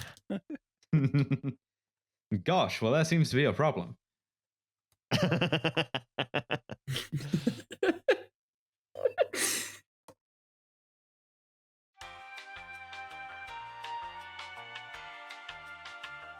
Hi, it's Justin. So this is a commercial for the podcast that you're already listening to. People are annoyed by these, so let me get to the point. We have this thing called Patreon, right? The deal is you give us $2 a month, and we give you an extra episode once a month. Sometimes it's a little inconsistent, but it's $2. You get what you pay for. It also gets you our full back catalog of bonus episodes, so you can learn about exciting topics like guns, pickup trucks, or pickup trucks with guns on them. The money we raise through Patreon goes to making sure that the only ad you hear on this podcast is this one. Anyway, that's something to consider if you have $2 to spare each month. Join at patreon.com/WTYP pod. Do it if you want. Or don't. It's your decision, and we respect that. Back to the show.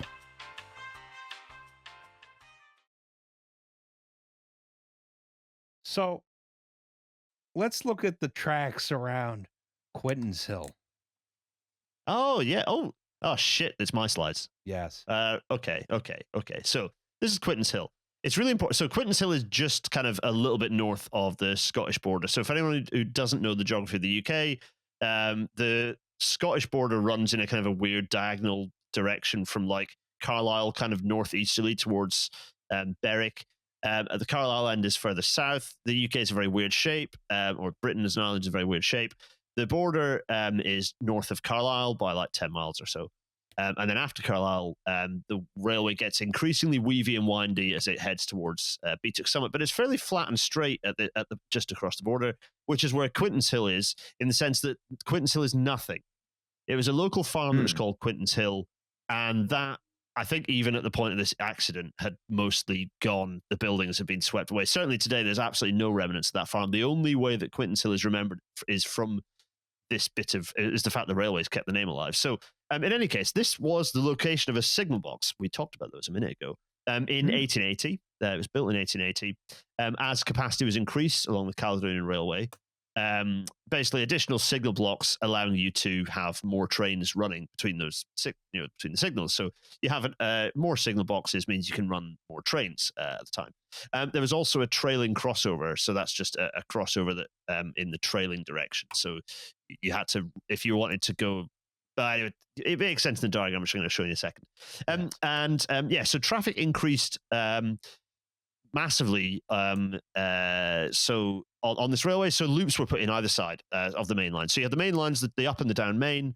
And in 1903, these two loop lines were put in, the up loop and the down loop. They were installed in 1903.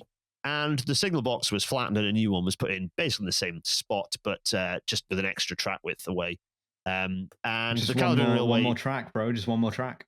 Just one more track will bro. do it. Yeah, well, in this case, it was classic.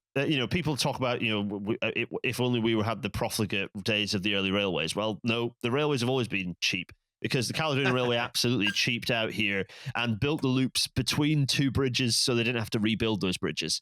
So the loops are pretty short. Like, they're only 500 meters long, which is long enough. Like, even for the UK is kind of uselessly short today. And even back then is not actually that long, but, I suppose long enough.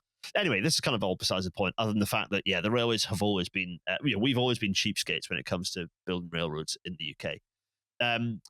Next slide, please. Because what I'm going to do from that map, which is a little after the time period we're talking about, is explode out and show you it in true GD diagram scribbly form. So I've kind of blown this up. This is what I'm here for. Yeah. So, and I want to point this out before we go. If you look on various sources, this switch the crossover, the crossover is in like 5 different places depending on the source.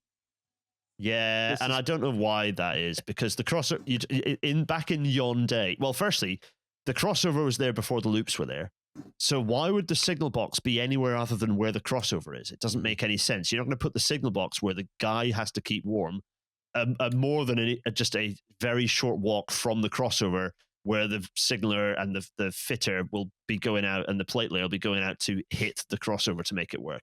So it doesn't make any sense. You're not going to run the cables longer than they need to. So the signal box is going to be next to the crossover, so flip down its head, that we know where the signal box is from maps. So the crossover is right next to it. So why do all the diagrams put it in weird places? So so this is the best diagram now on the internet for what we're about to describe. We are right, and everyone else is wrong and dumb and stupid. Right. Let's put that on the record. Always been true. That has always been true.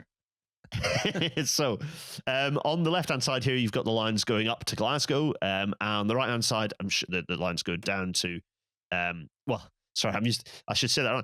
The line that go down to Glasgow. Wait a minute. You're doing Scottish supremacy here. I know. It should be it's the like weird kind of thing I kind of liked about British rail parlance, that like you go up to London and down from London.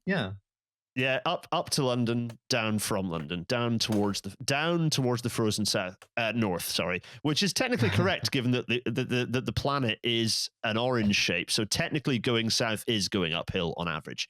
But anyway, so Carlisle in one direction, Glasgow in the other, and kind of here you have Quintinshill in its funny little corner, kind of like 12 miles or something, 10 miles ish, not very far north of Carlisle, like a few minutes north of Carlisle. And at the bottom you have the down loop, at the top you have the up loop. So in schematic form, track layout look like this, and the up loop serves southbound trains, and the down loop serve northbound trains. Worth saying for everyone's benefit, the track on the left hand side goes north, the track on the right hand side goes south in GB world. Drive on the mostly left, unless it's bi-directional. Yeah, exactly. Yes. Drive on the left. So this next slide, please. So this is our sequence of events. Roz, I don't know whether you want to. I can run through this, but just chip in, or do you want to run through this? And how do you want to roll with this? Yeah, I think you run. You can run through it, and I'll chip in every once in a while. Perfect. Yeah. So this is that means that all the people have to listen to my weird voice again. Sorry, everyone. You've survived without me for so long, and I'm back. I'm so sorry. You know, they're whooping, they're cheering. Everyone's saying. I hope so.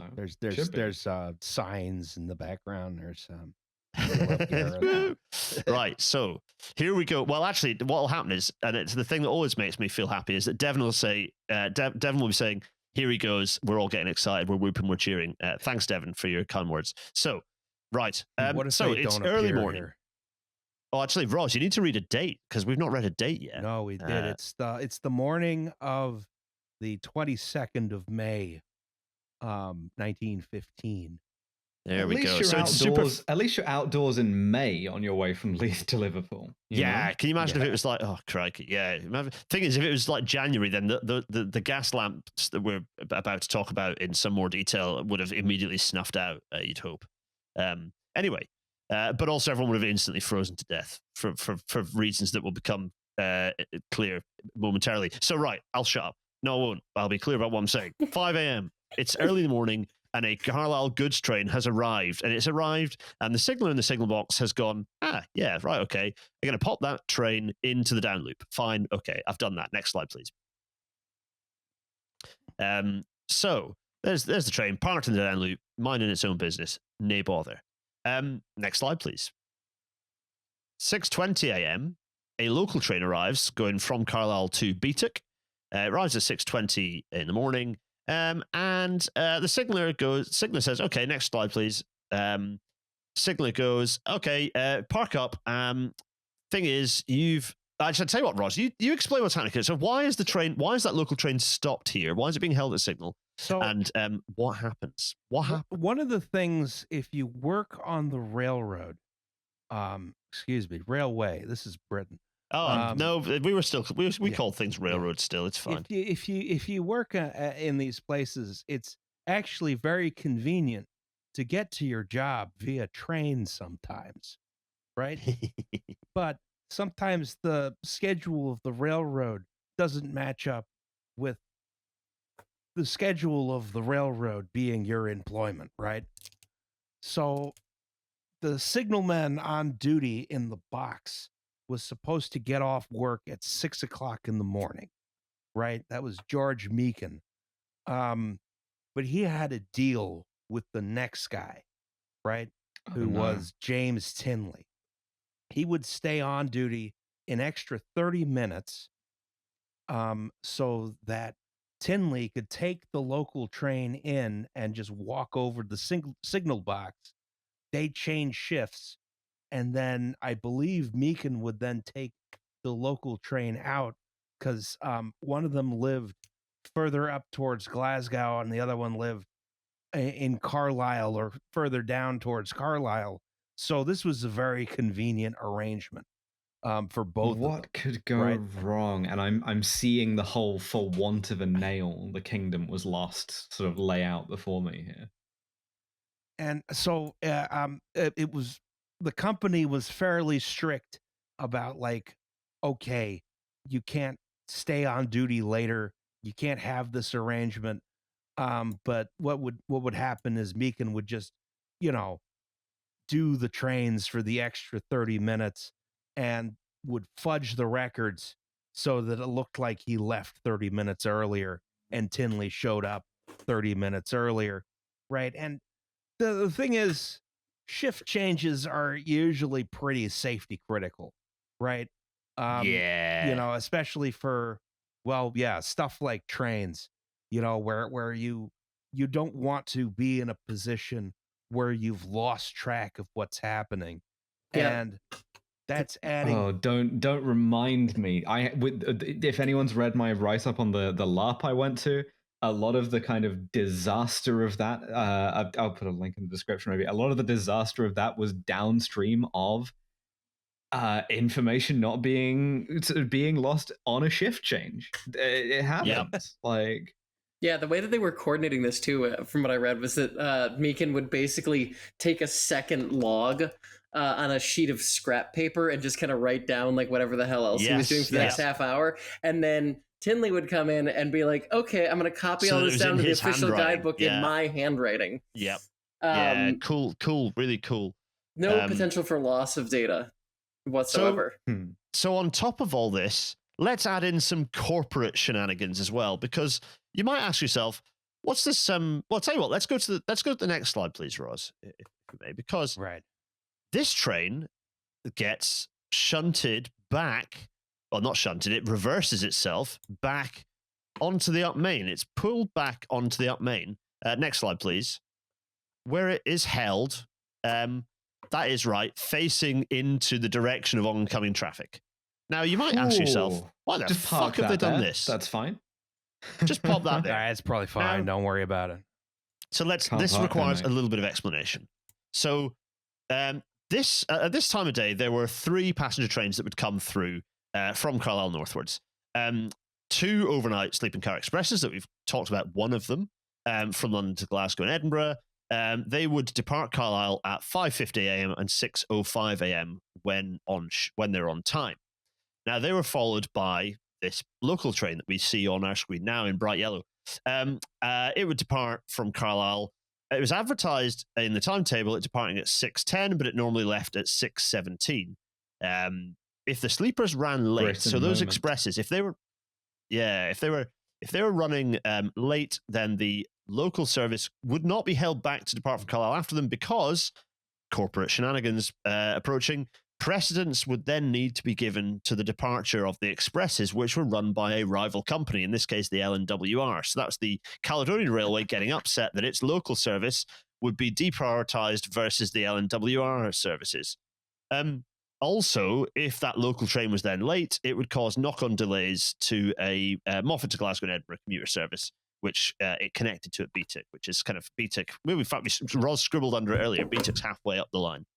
So basically, if one or other of the sleeper trains were running late, the stopping train would depart at its advertised of 6:10, and then it would be shunted at one of the various stations or signal boxes to allow the sleepers to overtake it later on. Now, the problem is that train would normally go and park in the down loop.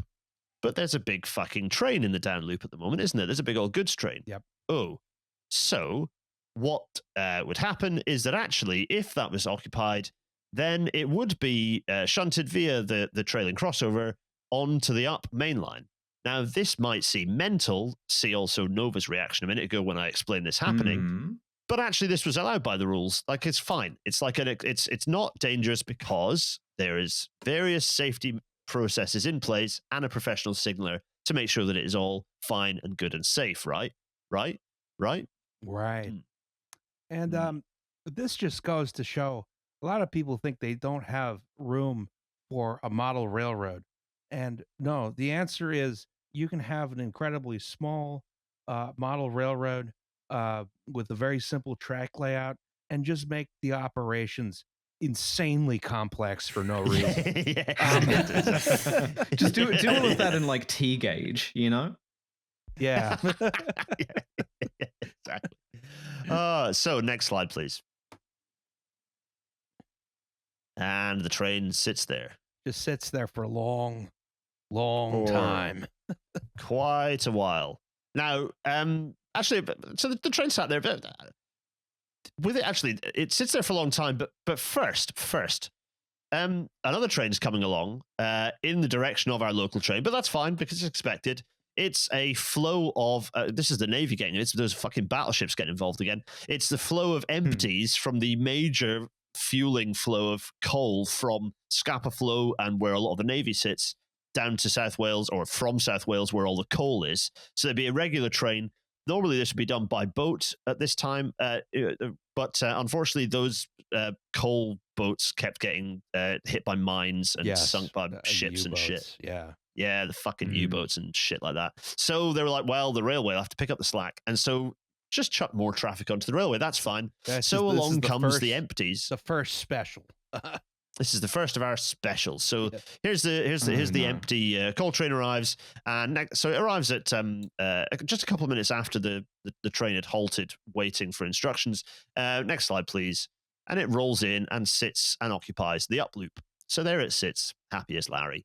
Our local train still sitting, doing not very much. Yeah. Now, this meanwhile, looks great. in This the looks like signal a great box- idea.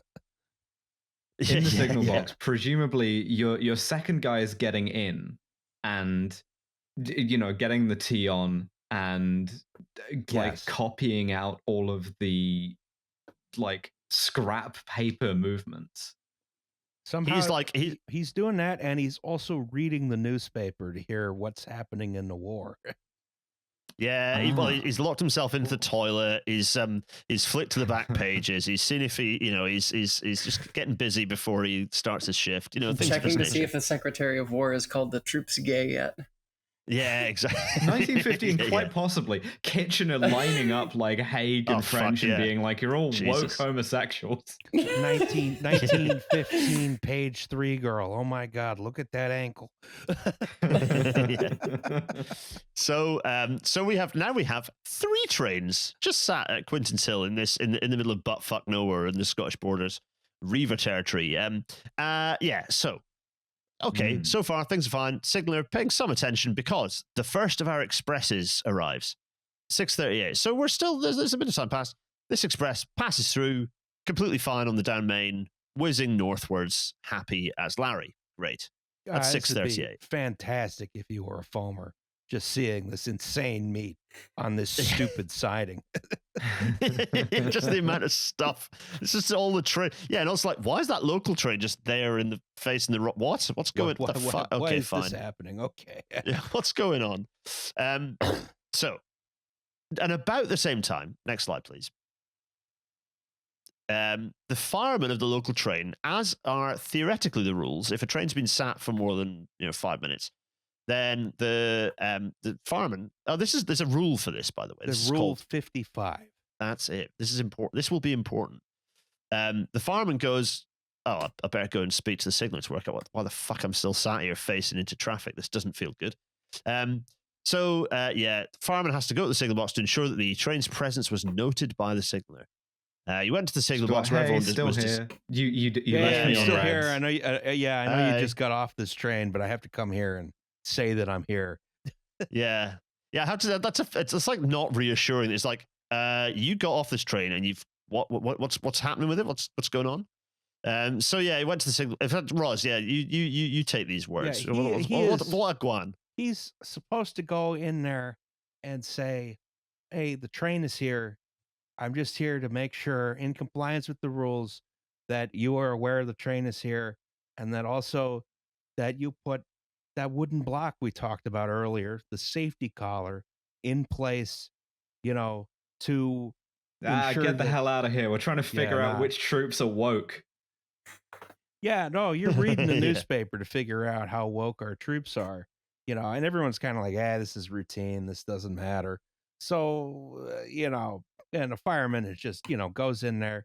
The crew of the other 2 trains are also in there, if I recall correctly. They're all talking about war news. Everyone's just in having a nice chat. Well, yeah, It's in there because being it's, like, I hear the Royal Flying Corps are wokes.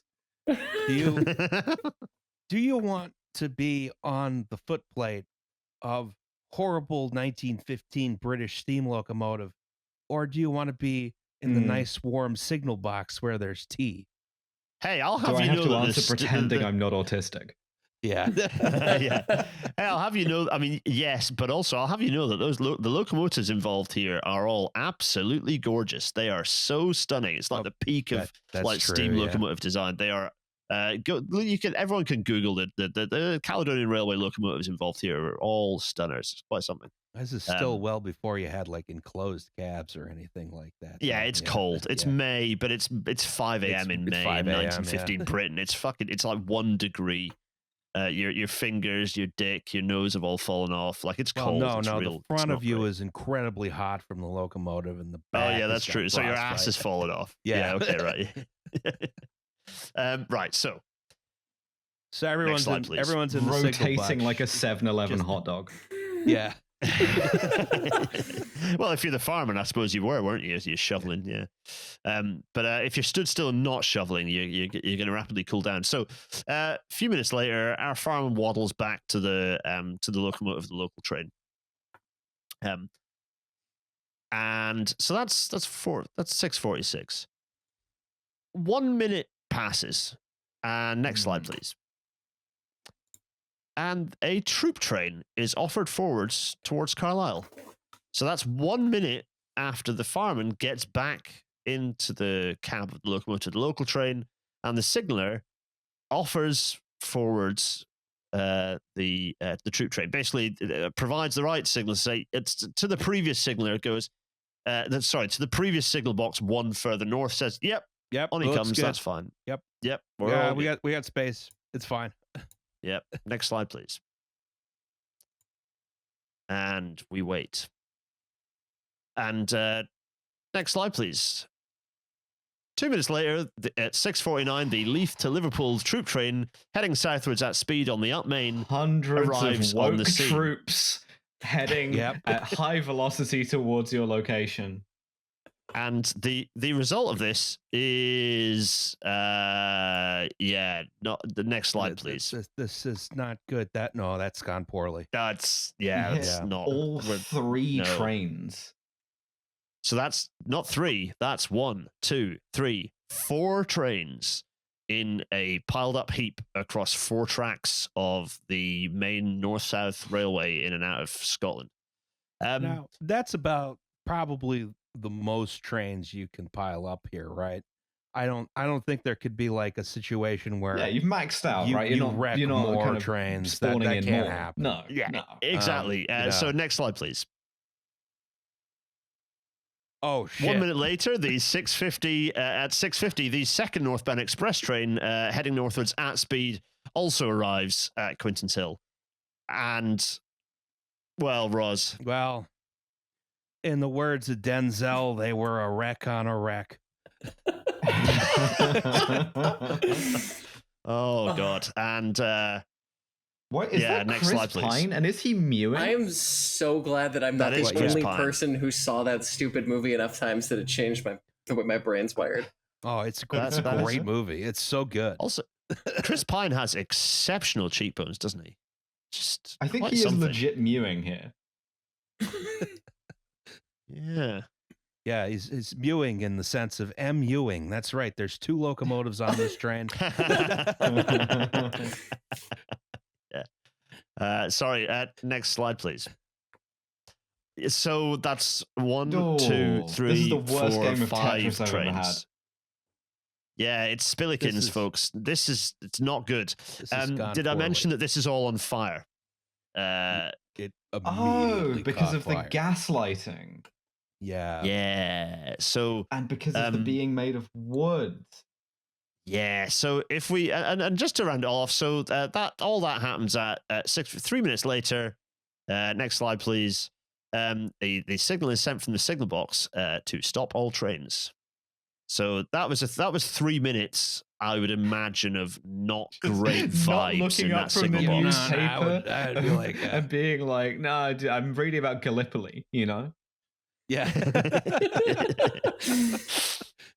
So this is so much on fire. Like this is real. This is really, really on fire. Roz, I hope that was a reasonable explanation of what the fuck happened here, because to get 5 trains in a pile is, well, this is it, you know. Yeah. I think you have to go through that sequence to really understand how the fuck you put 5 trains through each other. Yeah, this is a difficult feat, but it was accomplished in Victorian Britain, or excuse me, not Victorian. It was after Victoria. Edwardian. Edwardian, yeah, very much Edwardian, yeah. Yeah. We did it, folks. Yeah, I wonder if this is the record for most trains involved in one collision. Yeah, that's a good question, actually. I don't know. It is the deadliest train accident in British history. It absolutely is. Yeah. Yeah. Okay. Everyone in the YouTube comments, get cracking. Tell us, is this the rail crash with the most trains involved? Because good God, if there's one with more trains involved, we will do it within the next 5 episodes. Did any of you ever play Burnout? Yes. Hell yeah. Crash mode. Yes. That's what this is, but with trains. Oh my God. There's just like a rolling multi-million-dollar ticker on the bottom of the screen inside the signal box the entire time until they send the stop signel. It's like, oh God, I love that game. Old timey. It's like old timey, like the flip, not flip boards, like just the old counters. You know, it like rings a bell. It's a little guy time. chalking it out in like pounds, shilling, and pence. Yeah. And because of currency valuation, the high score is like £6. Yeah, £6. You translate that out. That's 11 billion pounds today. So. Victoria, you've absolutely just laser pointed me with like you've just now immediately sent my brain back to Burnout 2, which I spent more hours than I care to remember. Googling backwards compatibility. No, the way you do it is you get PCSX2 and you just get Emulate the ISOs. You need to know a really cool girl who's got the ISOs for a bunch of. I don't have those. Nice. Sony. It's not me. It's some other cool girl. Some other cool person who's I respect copyright law. Yeah. So I appreciated that we did get you to admit that you're cool finally. Ugh. Yeah, that's the long-term project that is this podcast, to restore my self-esteem to something resembling a healthy baseline, is succeeding. Yeah. Ladies and gentlemen, we got her. So, yeah, what's happening? So return to Scotland. What's going on? What's going on in the Scottish borders on this fine morning? Jarring shift in tone. Oh no, this has gone quite poorly, actually. You can see this train is very much on fire. Here's some empty coal wagons. They're also on fire because they're made of wood. Bad things are also happening over here. You're getting like functionally shell splinters from wood, right? Like and glass as well. So by far the train that came off the worst was the troop train, right? Every single car on it instantly caught fire. Except for the 6 cars on the rear end, which detached and through the magic of vacuum brakes rolled away. Problem is those cars were the ones that were full of like baggage and fish. Fuck. Yeah. Jesus. Okay, so we saved 2 cars of fish from being smoked effectively. Yes. Pretty much. Yeah. We may have killed a couple of hundred people, but we did prevent the creation of a bunch of like Arbroath smokies. Yeah. So, all these cars were lit with the pinch gas, and those cans had been recently filled. Right? Oh. So there was no hope of extinguishing the fire at all. It burned until the following day. Jesus. And I mean, because this is in the middle of nowhere, right? Yes. Fucking miles from anywhere. Yeah. Yeah, there's like a fire company in the nearest town, which is Gretna, but they don't have like, there's no fire hydrants. There's no anything like that. There's no way to get too busy like, witnessing marriages. Of water. Yeah. So, they try to rescue people from the burning cars, and it's nasty. If you could get out really quickly, maybe we're fine. If you got like injured, you got trapped in the car really quickly. There was a lot of like field amputations and things like that. There was a lot of, everyone was armed, so some people chose to just end it. Just like, nah, I'm not burning to death. And there were also reports of officers who survived the crash just walking down the train and doing mercy killings. Well, in fairness, if you're a sort of like British infantry officer of 1915, shooting your own men is a real core competency. You're not coming out of Sandhurst without feeling prepared to do that. That's why they give you the revolver. Yes. They don't give you it. The revolver is private purchase, but that's why you purchase the revolver. Is normally you're expecting to shoot some of your own men who are recalcitrant rather than burning to death, but makes no odds. It's a skill transfer, Like, it's a mercy killing. It's good. Mm. I think we can be a pro mercy killing podcast. I don't think that'll cause any controversy for us. No. Well, we haven't caused any controversy in this episode so far. May as well clip that one, put it on Blue Sky. Let's see how it goes. So so packed troop train, all on fire. Everyone is shooting everyone else. It's like the Somme, barely but needed worse. the encouragement at that point. You're just like, if you're sort of like, second lieutenant in the sort of like the subaltern in the territorial force in 1915, you're one sort of mustache twitch away from doing that anyway. Yeah, So I mean, one of the things you got to remember is that all these kids on the train, they were gonna, go to France and get impaled on a bayonet covered in shit and then die of sepsis, 4 weeks later. So I don't know. This might have been a better way to go out. Yeah, I mean, it really is the case that, I mean, I know you're about to talk about the numbers here, which are, spoiler alert, large. Yes. But in terms of like the grand scheme of things for the First World War, nothing. Just like, it's like it's sort of like quiet morning's work in like one sector of the Western Front, Yeah, just staggering. So go on, Roz. What we're talking about? Let's put some numbers on the scoreboard. In this one railway accident, 226 people were killed. About 226 people. We don't actually know the full number. 215 of them were members of the 7th Battalion Royal Scots who were on the troop train. Yeah, so you knock a company off that battalion. Royal Scots, by the way, kept existing until options for change. So existed until 2006, and now it doesn't. R.I.P. I'm sure great legacy of that particular element of the British Army, I'm sure. No skeletons in that closet. There were 246 people who were injured. The vast majority of the dead and wounded were on the troop train. The newer steel coaches of the express and even the local train, I think the local train might have had one wooden coach, I'm not sure. They were largely up to the task of surviving an impact, and they didn't just instantly catch fire because most of them had electric lighting. So, you're sort of like you're on your commuter train up to Glasgow where you're going to record your wireless program. Gosh, well, there's your problem. And you're opening the newspaper, reading about the woke troops, and you see, hear, and feel 200 of said woke troops slam into the back of your train, instantly obliterating a good quarter of them.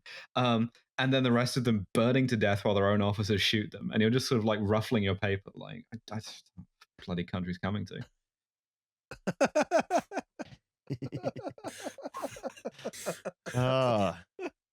I'm just still thinking about the vibe shift in that signal box. Yeah. You've got all the lads in there making their tea. just having a great time with the boys, and all of a sudden it just really goes wrong. Yeah.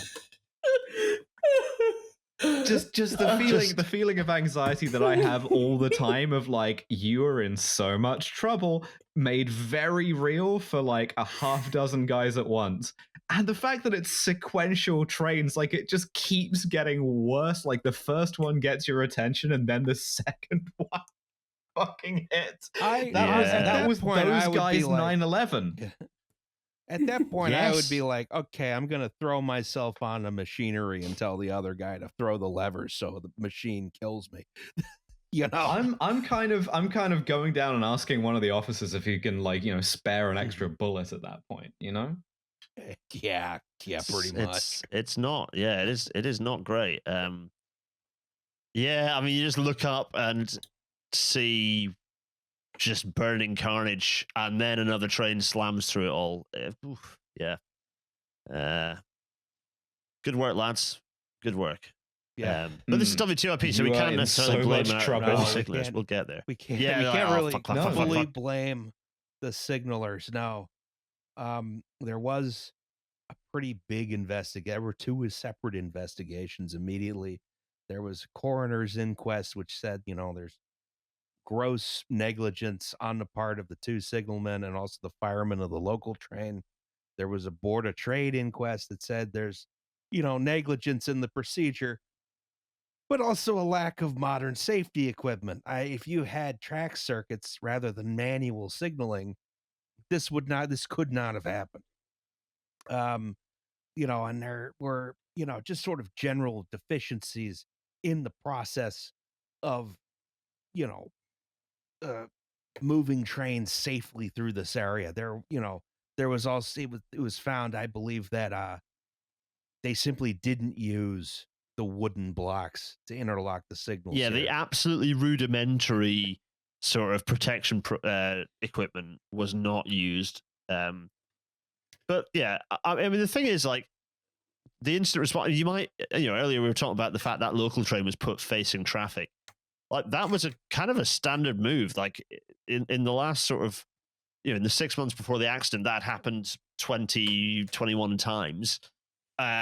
Sorry, the local train had been shunted at Quintinshill 21 times, and 4 of those it had been shunted onto the upline without incident. So it wasn't a completely unusual kind of move to use. It was unusual.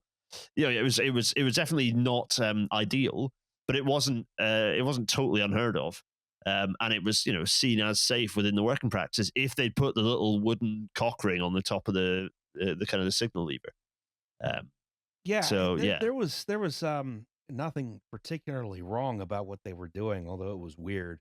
It could have been done more safely. Obviously, it's also, I don't know exactly if there were any improvements to procedures that happened after this.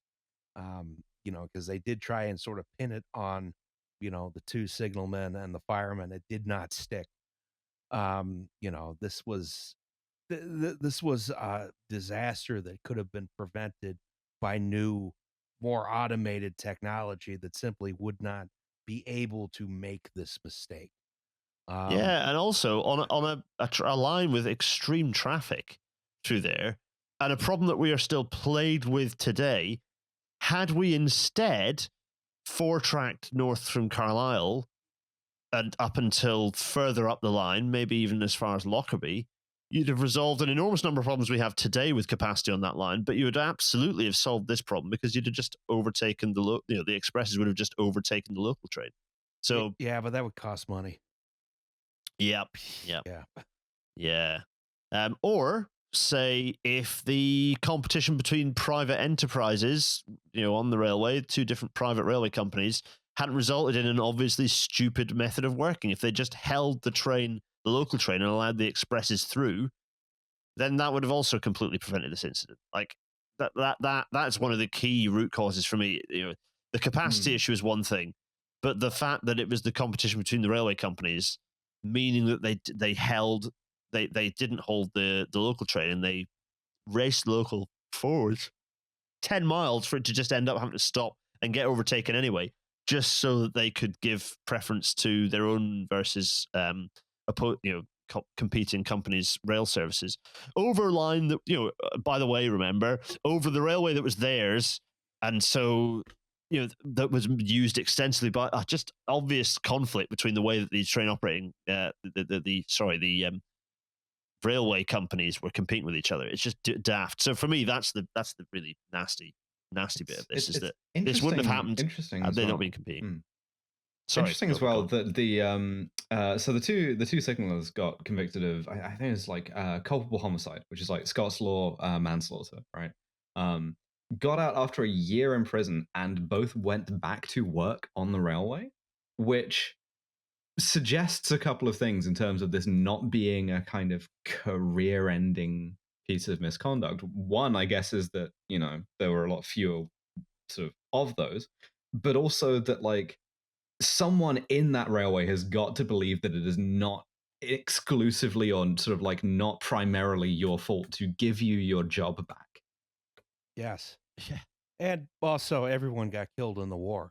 So, Well, also, yeah, like I guess you're sort of like short of sort of like railwaymen. Yeah, it's like they only killed 225 people or so. That's not that many, all things considered. Just give him his job back. It's fine. Yeah, I mean, you kill 200 people in sort of slightly different geographic circumstances, and they give you a DSO. Exactly. Yeah. Being in So- jail Just a sort of good career move. Yeah, in 1915, sort of like in sort of like country and continent awash in killing, I can see how this kind of like briefly horrifies people, and then the Somme happens a year later. So whatever. Exactly. Yeah.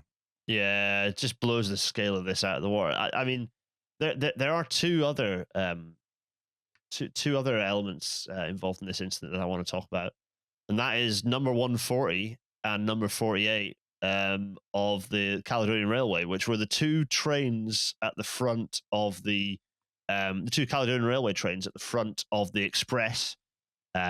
Because of course the Caledonian Railway asked for its locomotives to be connected to the LNWR train. Anyway, stupid railway system. Anyway, Yeah. those two by the way, that locomotive, it's in the DMs. Go and have a look at that locomotive. How beautiful they are. Those two locomotives that careered into the wreckage a minute after the first crash, both repaired and returned to traffic pretty rapidly as well. So in true Well, you railway need crash 'em, style, you if know? that loco is fine, you're running it again. But the Yeah, picture, just, like, you have to look at hose the all the picture. blood off of it.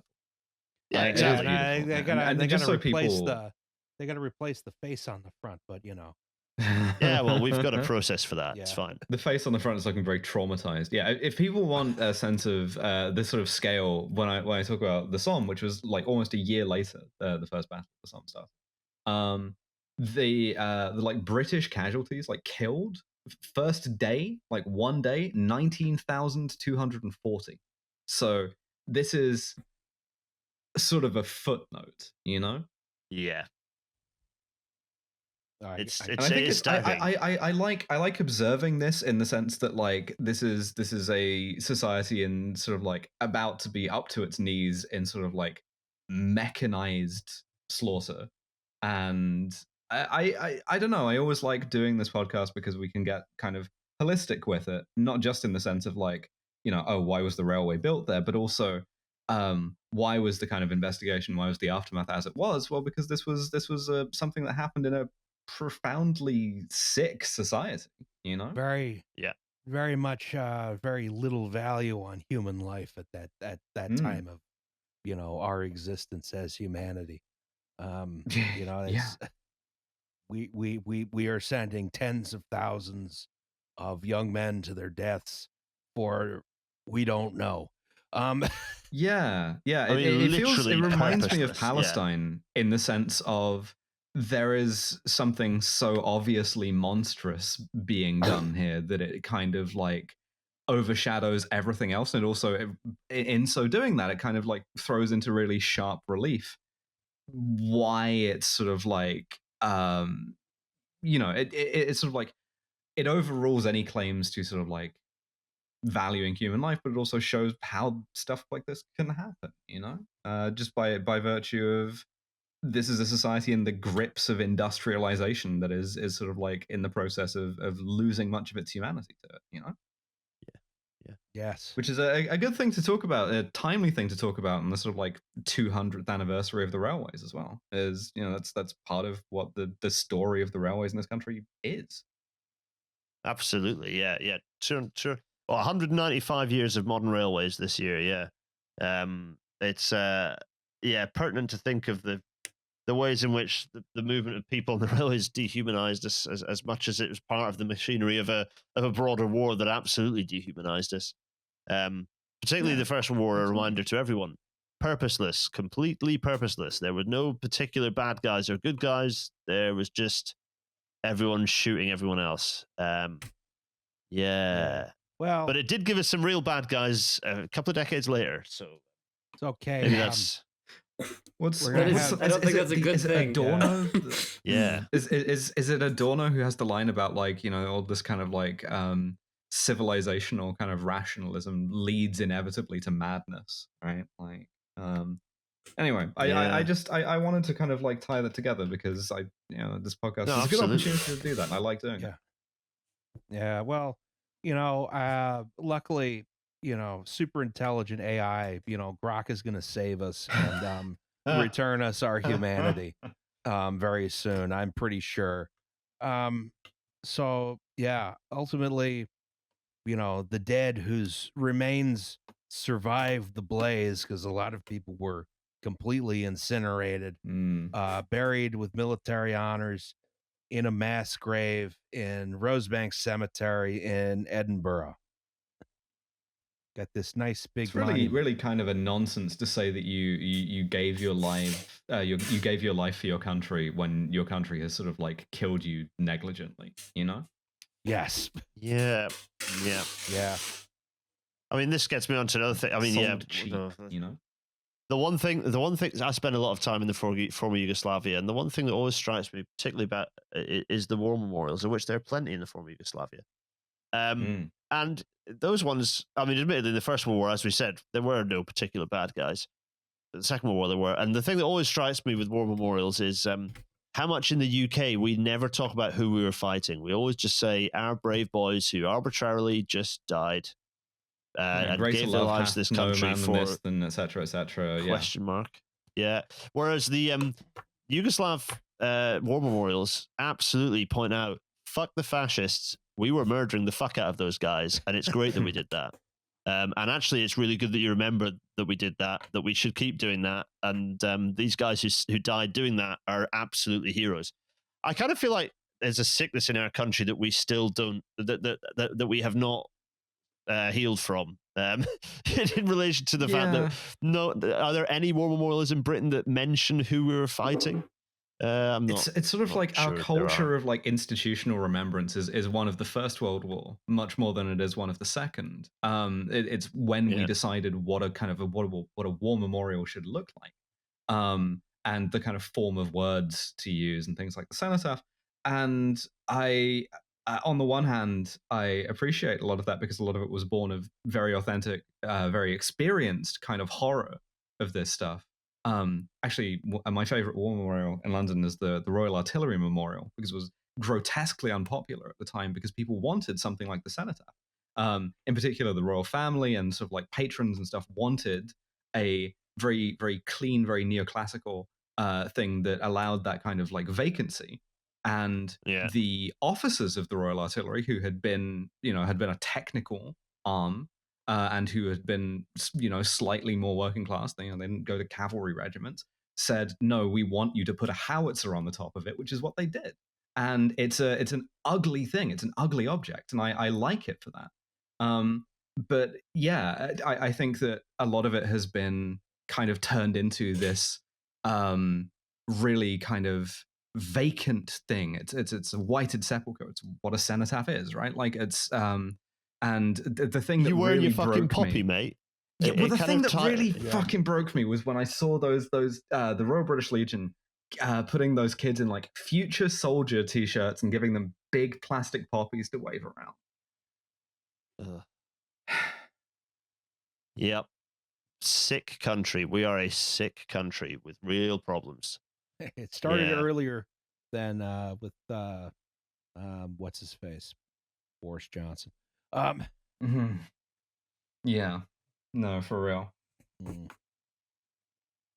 Well, nasty war, nasty sort of like addendum to it, I think that if I'm going to say one last thing on this point, it's incredible that it was the worst rail accident in British history, and it is just utterly disappears into the horror. And this really reinforces your point, Nova, but it's just the fact that we've dedicated an episode to the worst rail disaster, one of the worst rail disasters that we will ever cover on this podcast, or that you'll ever cover on this podcast.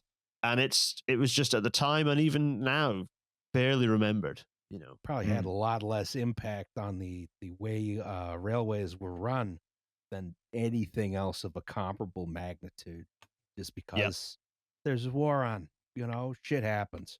100%. Yeah, what did we learn?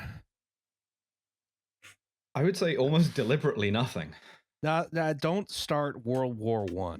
That's what we learned. Yeah, don't start World War I. If you're in, what international are we on now? Oh Christ! Don't ask me that. I don't even know what I don't party know. I'm in now. Yeah, exactly. At least one. Don't let the workers of the world um, engage in World War III. Yeah. Always use a cock ring. Mm-hmm. That's, Yeah, definitely. Please do. Definitely. Don't get in the 3-axle carriage. I yeah. Don't get in one of those. Didn't know those were real. If your train car looks suspiciously like a coffin with a large propane canister taped to the underside of your seat, perhaps rebook. If it looks like a child's drawing of a railroad coach, don't get in it. Roz, in a way, you're right in that they don't exist anymore because all of them were turned into charred splinters. Yeah, well, that's how you dispose of a wooden railroad car. You burn it. Just hack it apart with axes and set fire to it. Yeah. You don't even have to do the first part. You just put some gasoline on cool. it. Yeah, like the US with most of its streetcars. Yes. Yeah, just burn it. Just burn it. Same in the UK, to be fair. Just burn them. They're made of wood. You can just burn them. That's fine. Crikey. Yeah. Well, Just for like a really brief point of levity, just because like, wow. I did go to San Francisco relatively recently for the historic running of the SF Railway, and I am eternally jealous of like previous eras foamers because I got to ride in like a actual wooden streetcar. It was one of the Milan cars, and it's just I'm so jealous. That looks like it was so much fun. Your car is like made out of a tree. It was great. I don't know. There was something very, very innocent about it that I really enjoyed. I'm sorry. I'm desperately trying to make the episode more fun again. they got a nice historic streetcar program out there. Yeah. I got to make it out there one of these days. It was genuinely great. But yeah, I just was like, wow, I can't imagine what it would have been like to like go train spot like 50 years ago. Sure, it'd be a lot harder to like get the estrogen, but then once you're over that hump, like probably break even at that point. Well, just based on strength of trains. The problem is back then people were like, it was a lot better in like 1870. Grass is always greener. It turns out Quintinshill in 1915 is also a great place to train spot because there's a lot of trains going through there. Yeah, all at once. All at once. How do you fit 5 trains on 4 tracks? Don't do that. We have a segment on this podcast called Safety Third. Shake hands with danger. Greetings, beloved pod hosts. What the hell is happening here? Even though one of you has my dead name and I get slapped by it every time I listen. Sorry, your dead name is November, but you have to admit it's improbable. Yeah, that was not likely. I'm writing to you as I listen to the Caving Disasters pod, and it reminded me of a repressed memory from my first job with the late lamented National Park Service. R.I.P. Yeah. Hats off. For the sake of pseudo-anonymity, I will not name the park. What was that? Sorry, Rod, say that again? Anonymity. I don't remember. There's too many Y's in that word.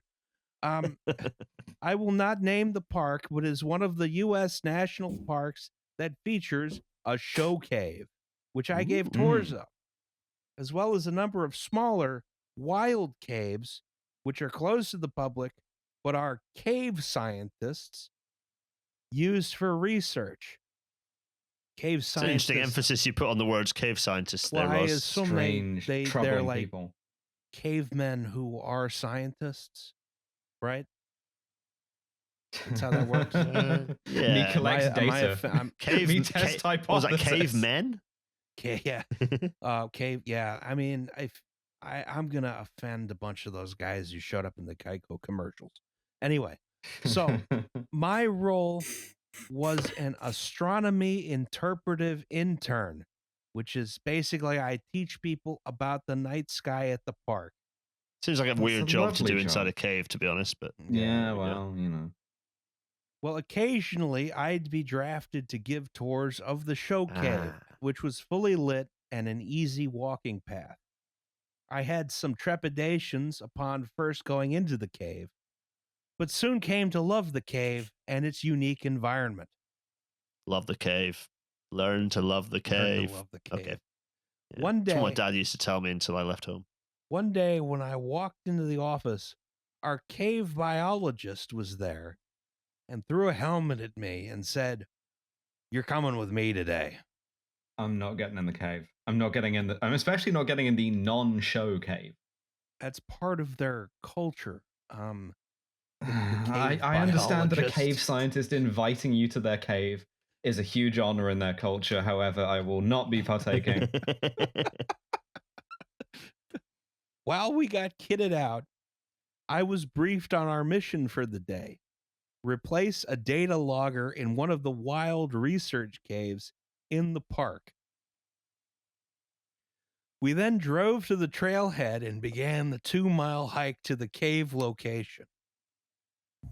Upon arriving to where the biologist said the cave was, I was incredibly confused as I did not see a cave. She directed my attention to a spot on the ground, and I noticed a rusty grate covering a small hole in the ground. Nope. No. The entirety. This is great. So there's a cave north of Ingleton that which is deep in the heart of Yorkshire caving territory, which is covered by a classic British steel bin lid. I've been in that cave, and it is pretty much as described here. Love that shit. The entirety of the cave entrance was no more than about 1 meter in diameter and appeared to disappear straight down into the cold, dark earth. The metal grate, as seen in the provided diagram, covered about half the opening, leaving a small hole for us to enter. Mhm. At this point, the biologist pulled out a diagram of the Earth's cavity we were about to enter, as the second cave technician began tying ropes to the metal grate and tossing them down the hole. Upon reviewing the diagram, my first thoughts were, "What the fuck?" and "Are you fucking serious?" Though my mouth said, cool. The data logger we were to switch out was at the end of a 900-meter long passage that varied from roughly 1 to 1.5 meters tall, which would require crawling on our hands and knees for almost a kilometer, with the narrow squeeze at the end, about half a meter, to finally reach the logger. This alone was I to hate give all of this. This alone was to give a reasonable person cause for alarm, but that passage was about 20 meters beneath our feet. I really want to know what data is on there. Yep, it's cold and dark. Yeah, it's a cave. My questions about the ropes tied to the grate were soon answered, as I was informed that the way to get to that passage was down a 60-degree downward slope with the grate, which the grate was half covering. My brain said, "What the actual fuck?" And my mouth said, "Oh, that's okay." And it got worse. You got a real brain mouth problem going on. Yeah, here, no, you know? this is sometimes, Yeah. sometimes, like sometimes it's okay to say no. I don't want to do this thing. This downward shaft was even narrower than the passage we were going to crawl through, averaging about 0.4 to 0.6 meters in diameter. For context, I am 6'4" and at the time weighed about 240 pounds with broad shoulders. I was assured that I would be fine. It was not, in fact, fine. The biologist went down the hole first. I was to follow second, with the cave technician bringing up the rear. I sat on the ground. I thrust my legs into the abyss. To get down the dirty, rocky shaft, I had to put my arms at my side, legs straight, and wiggle my Oh, body God. like a worm. Christ. Slowly inching down the jagged rocks. About 10 meters down the shaft, I suddenly couldn't go any further. Kill I'm me, getting kill me, shoot secondhand me in the fucking head claustrophobia. right now. Let me get one of those fucking Royal One of Scots those officers in right officers, now with yeah. a Webley. Yeah.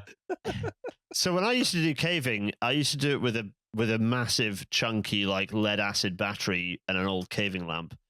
And the standard thing that would happen is that the knackered old belt that was on around my like caving suit would usually roll to the side and get snarled on a rock with my arms above my head and with me having absolutely no way to adjust it. And you'd kind of just have to, in a similar pretty sounding situation to this, and you'd basically just have to bum shuffle to kind of get this battery to wiggle around, unless you could just about squeeze your arm down to your side. So this kind of sounds, I like the sound of this. This is good. This is my dirty secret that everyone now knows on WTOP is that I was once a caver. I haven't done it for a while now. Yeah. I also, what's more terrifying is probably the state of that battery. Did somebody make you do it at gunpoint, or like was it coerced? No, I mean, yes, in the sense that my father forced me to do it, I suppose. But That is no, in the coercion, sense, yes. but no, in the sense that no, I love doing it. It's good fun. It was freezing cold and filthy and absolutely horrible. But then so is living in Britain. So you know, Well, there you go. on Yeah. par. Yeah, Britain is just a large open air cave. Yeah, pretty much exactly. Yeah, quite. So no, that was good fun. I need to find a picture of me with a bit next to the bin lid about to go in the big hole because yeah. Anyway, My broad shoulders had fully found themselves wedged into the rock, and I was unable to continue further down, nor really turn myself to try and unwedge. I yelled to the experienced caver above and below me for advice, and they told me to just try and get unstuck. oh no, okay, Shoot me. No, sorry. What a great idea. I didn't think about that. Anyway, after about 10 minutes of struggling with micro movements, I was able to free my arms enough to grab the rope and begin slowly inching myself up the rope, and finally reach the point where I could use my legs to really kick myself out of the cave, thus ending my career as a professional caver. I let the tech go down and waited under a tree near the entrance for an hour or so as these two expertly made their way through the cave to do their job. When we all returned to the office, another ranger noticed the helmet and muddy clothes and an ashen 1,000-yard stare on my face and asked, "Did the cave biologist take you to Fat Man's misery?" She does that to everyone. Oh my god, this woman is an evil fucking sadist. Can I say something? Yeah. I don't even need to. You know what it's going to be. Yeah. It was at that point I really questioned if that was a training opportunity or just a sadistic hazing ritual for all the new rangers. Either way, It's like, yeah, I got a job at this national park, and one of the cave biologists is like measuring my like hip size with a tape measure and licking her lips.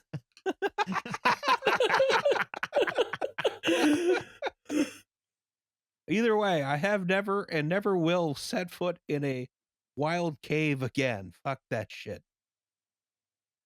Yeah, for real. Stay the fuck out of the caves. They weren't meant for us. Thanks, bye. Have a great day from Kaz. Thank you, Kaz. Thank you, Kaz. Thank you, Kaz. Enjoyed that very much. Although I'll put an asterisk on the fuck that shit because yeah, I don't know. I'm a psychopath and I do quite enjoy that sort of fun. As she was describing, this is the bit where I realized that I'm more of a sadist than I realized. When I was like licking my lips and rubbing my hands together as she was describing getting stuck in the cave. I was like, yes, make me have claustrophobia. Force it into me. You're make it. Yeah. When I'm in Britain in a couple of weeks, you're gonna force me in the cave. Oh God. Live show from the caves. The Going to cave. Chiselhurst. Yeah. Hello. Maybe we could drive you up to a show cave, and I could take you down into one of the various strange. Absolutely. I'm grabbing the wheel and veering the car into traffic if you try. Like, go to Luray Caverns and have a show at the stalagmite organ. Yeah. White Scar Caves is very lovely. I can heartily recommend. It's the only cave I've been in is Luray Caverns. That's pretty definitely a show cave. I will say that much. Well, this is a cave agnostic lineup of WTYP hosts. I was about guests. to say. mm. Just don't take me to Fat Man's Misery. I have enough of that already. No, that was Safety Third. Shake hands with danger. Our next episode will be on Chernobyl. Does anyone have any commercials before we go? Railnatter. Oh, thanks, Yes. Nova. Yeah, you should watch it. It's good. You should buy. You should buy. You tell you what you could do. You should go on to Victoria Scott's website. Yeah, buy Victoria's Well, no, but book. forget my book. You should go to Victoria Scott's website, and you should get hold of We Deserve This. You should get hold of Victoria's books.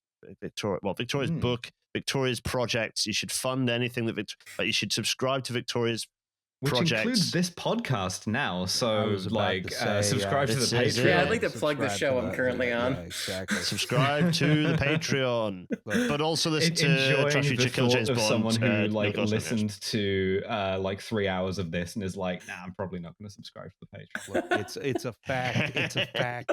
You should give your money to trans women because I get 1/3 of that. You're doing a kind of comprador economy thing on us. Yeah, no. It's what could be more trans than to be like, yeah, fund me. It subsidizes 2 cis men as well.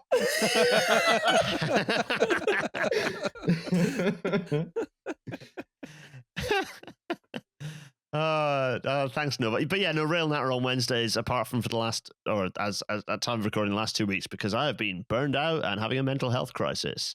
Oh, so sorry. Yeah, but Railnatter will return. And it's going to be fun because the next one at time of recording is going to be on the ridiculous history of tilting trains and how America's now running the advanced passenger train up the Northeast Corridor, which is kind of funny. Oh, yeah, that'll be good. And theoretically, Gareth and I have an episode that We do. God, we let's just record that. Yeah, we got to actually record that one. Yeah, I'm gonna try and get Gareth to take the coach pill. No, EMU's garbage. It's over. No, in America, you need coaches. Anyway. Oh, on that bombshell. Yeah. No, thanks so much for having me. I just and it's wanna know been if I fun won. to do. Yeah, well, you probably did, didn't you, Victoria? Let's be honest. I want the whose line is it anyway? Drew Carey count at the end. The tally of all my points. It's being pinged up on screen right now by Devon. Is how many points you got versus how many points I I'm got. calling this one a draw. I'm sorry. It's where Oh, well, there's your problem where the points are made up and we describe the horrors of war. It's been so. This is an important moment because Victoria and I are both on WTYP together, which is extremely fun. Let's do this again. Actually, who knows what episode I have to we'll end up find pulling some together, event but let's with make it cars that killed 240 people to like kind of keep parity, and I'm not sure how to do that. Ooh, that's Oh, I a mean, hard one. they kill or seriously maim 30,000 a year in the UK, and I The think that's how many it is a day in the emissions US. scandal. So, Ooh. wow, this is it. Oh yeah, that actually would be Ooh, that's a great. good point. Shit. All right, I'm on it. All right. Well, I think that was a podcast, folks. Beautiful. Yeah. All right. Well, bye everyone. Bye. Bye-bye. Bye.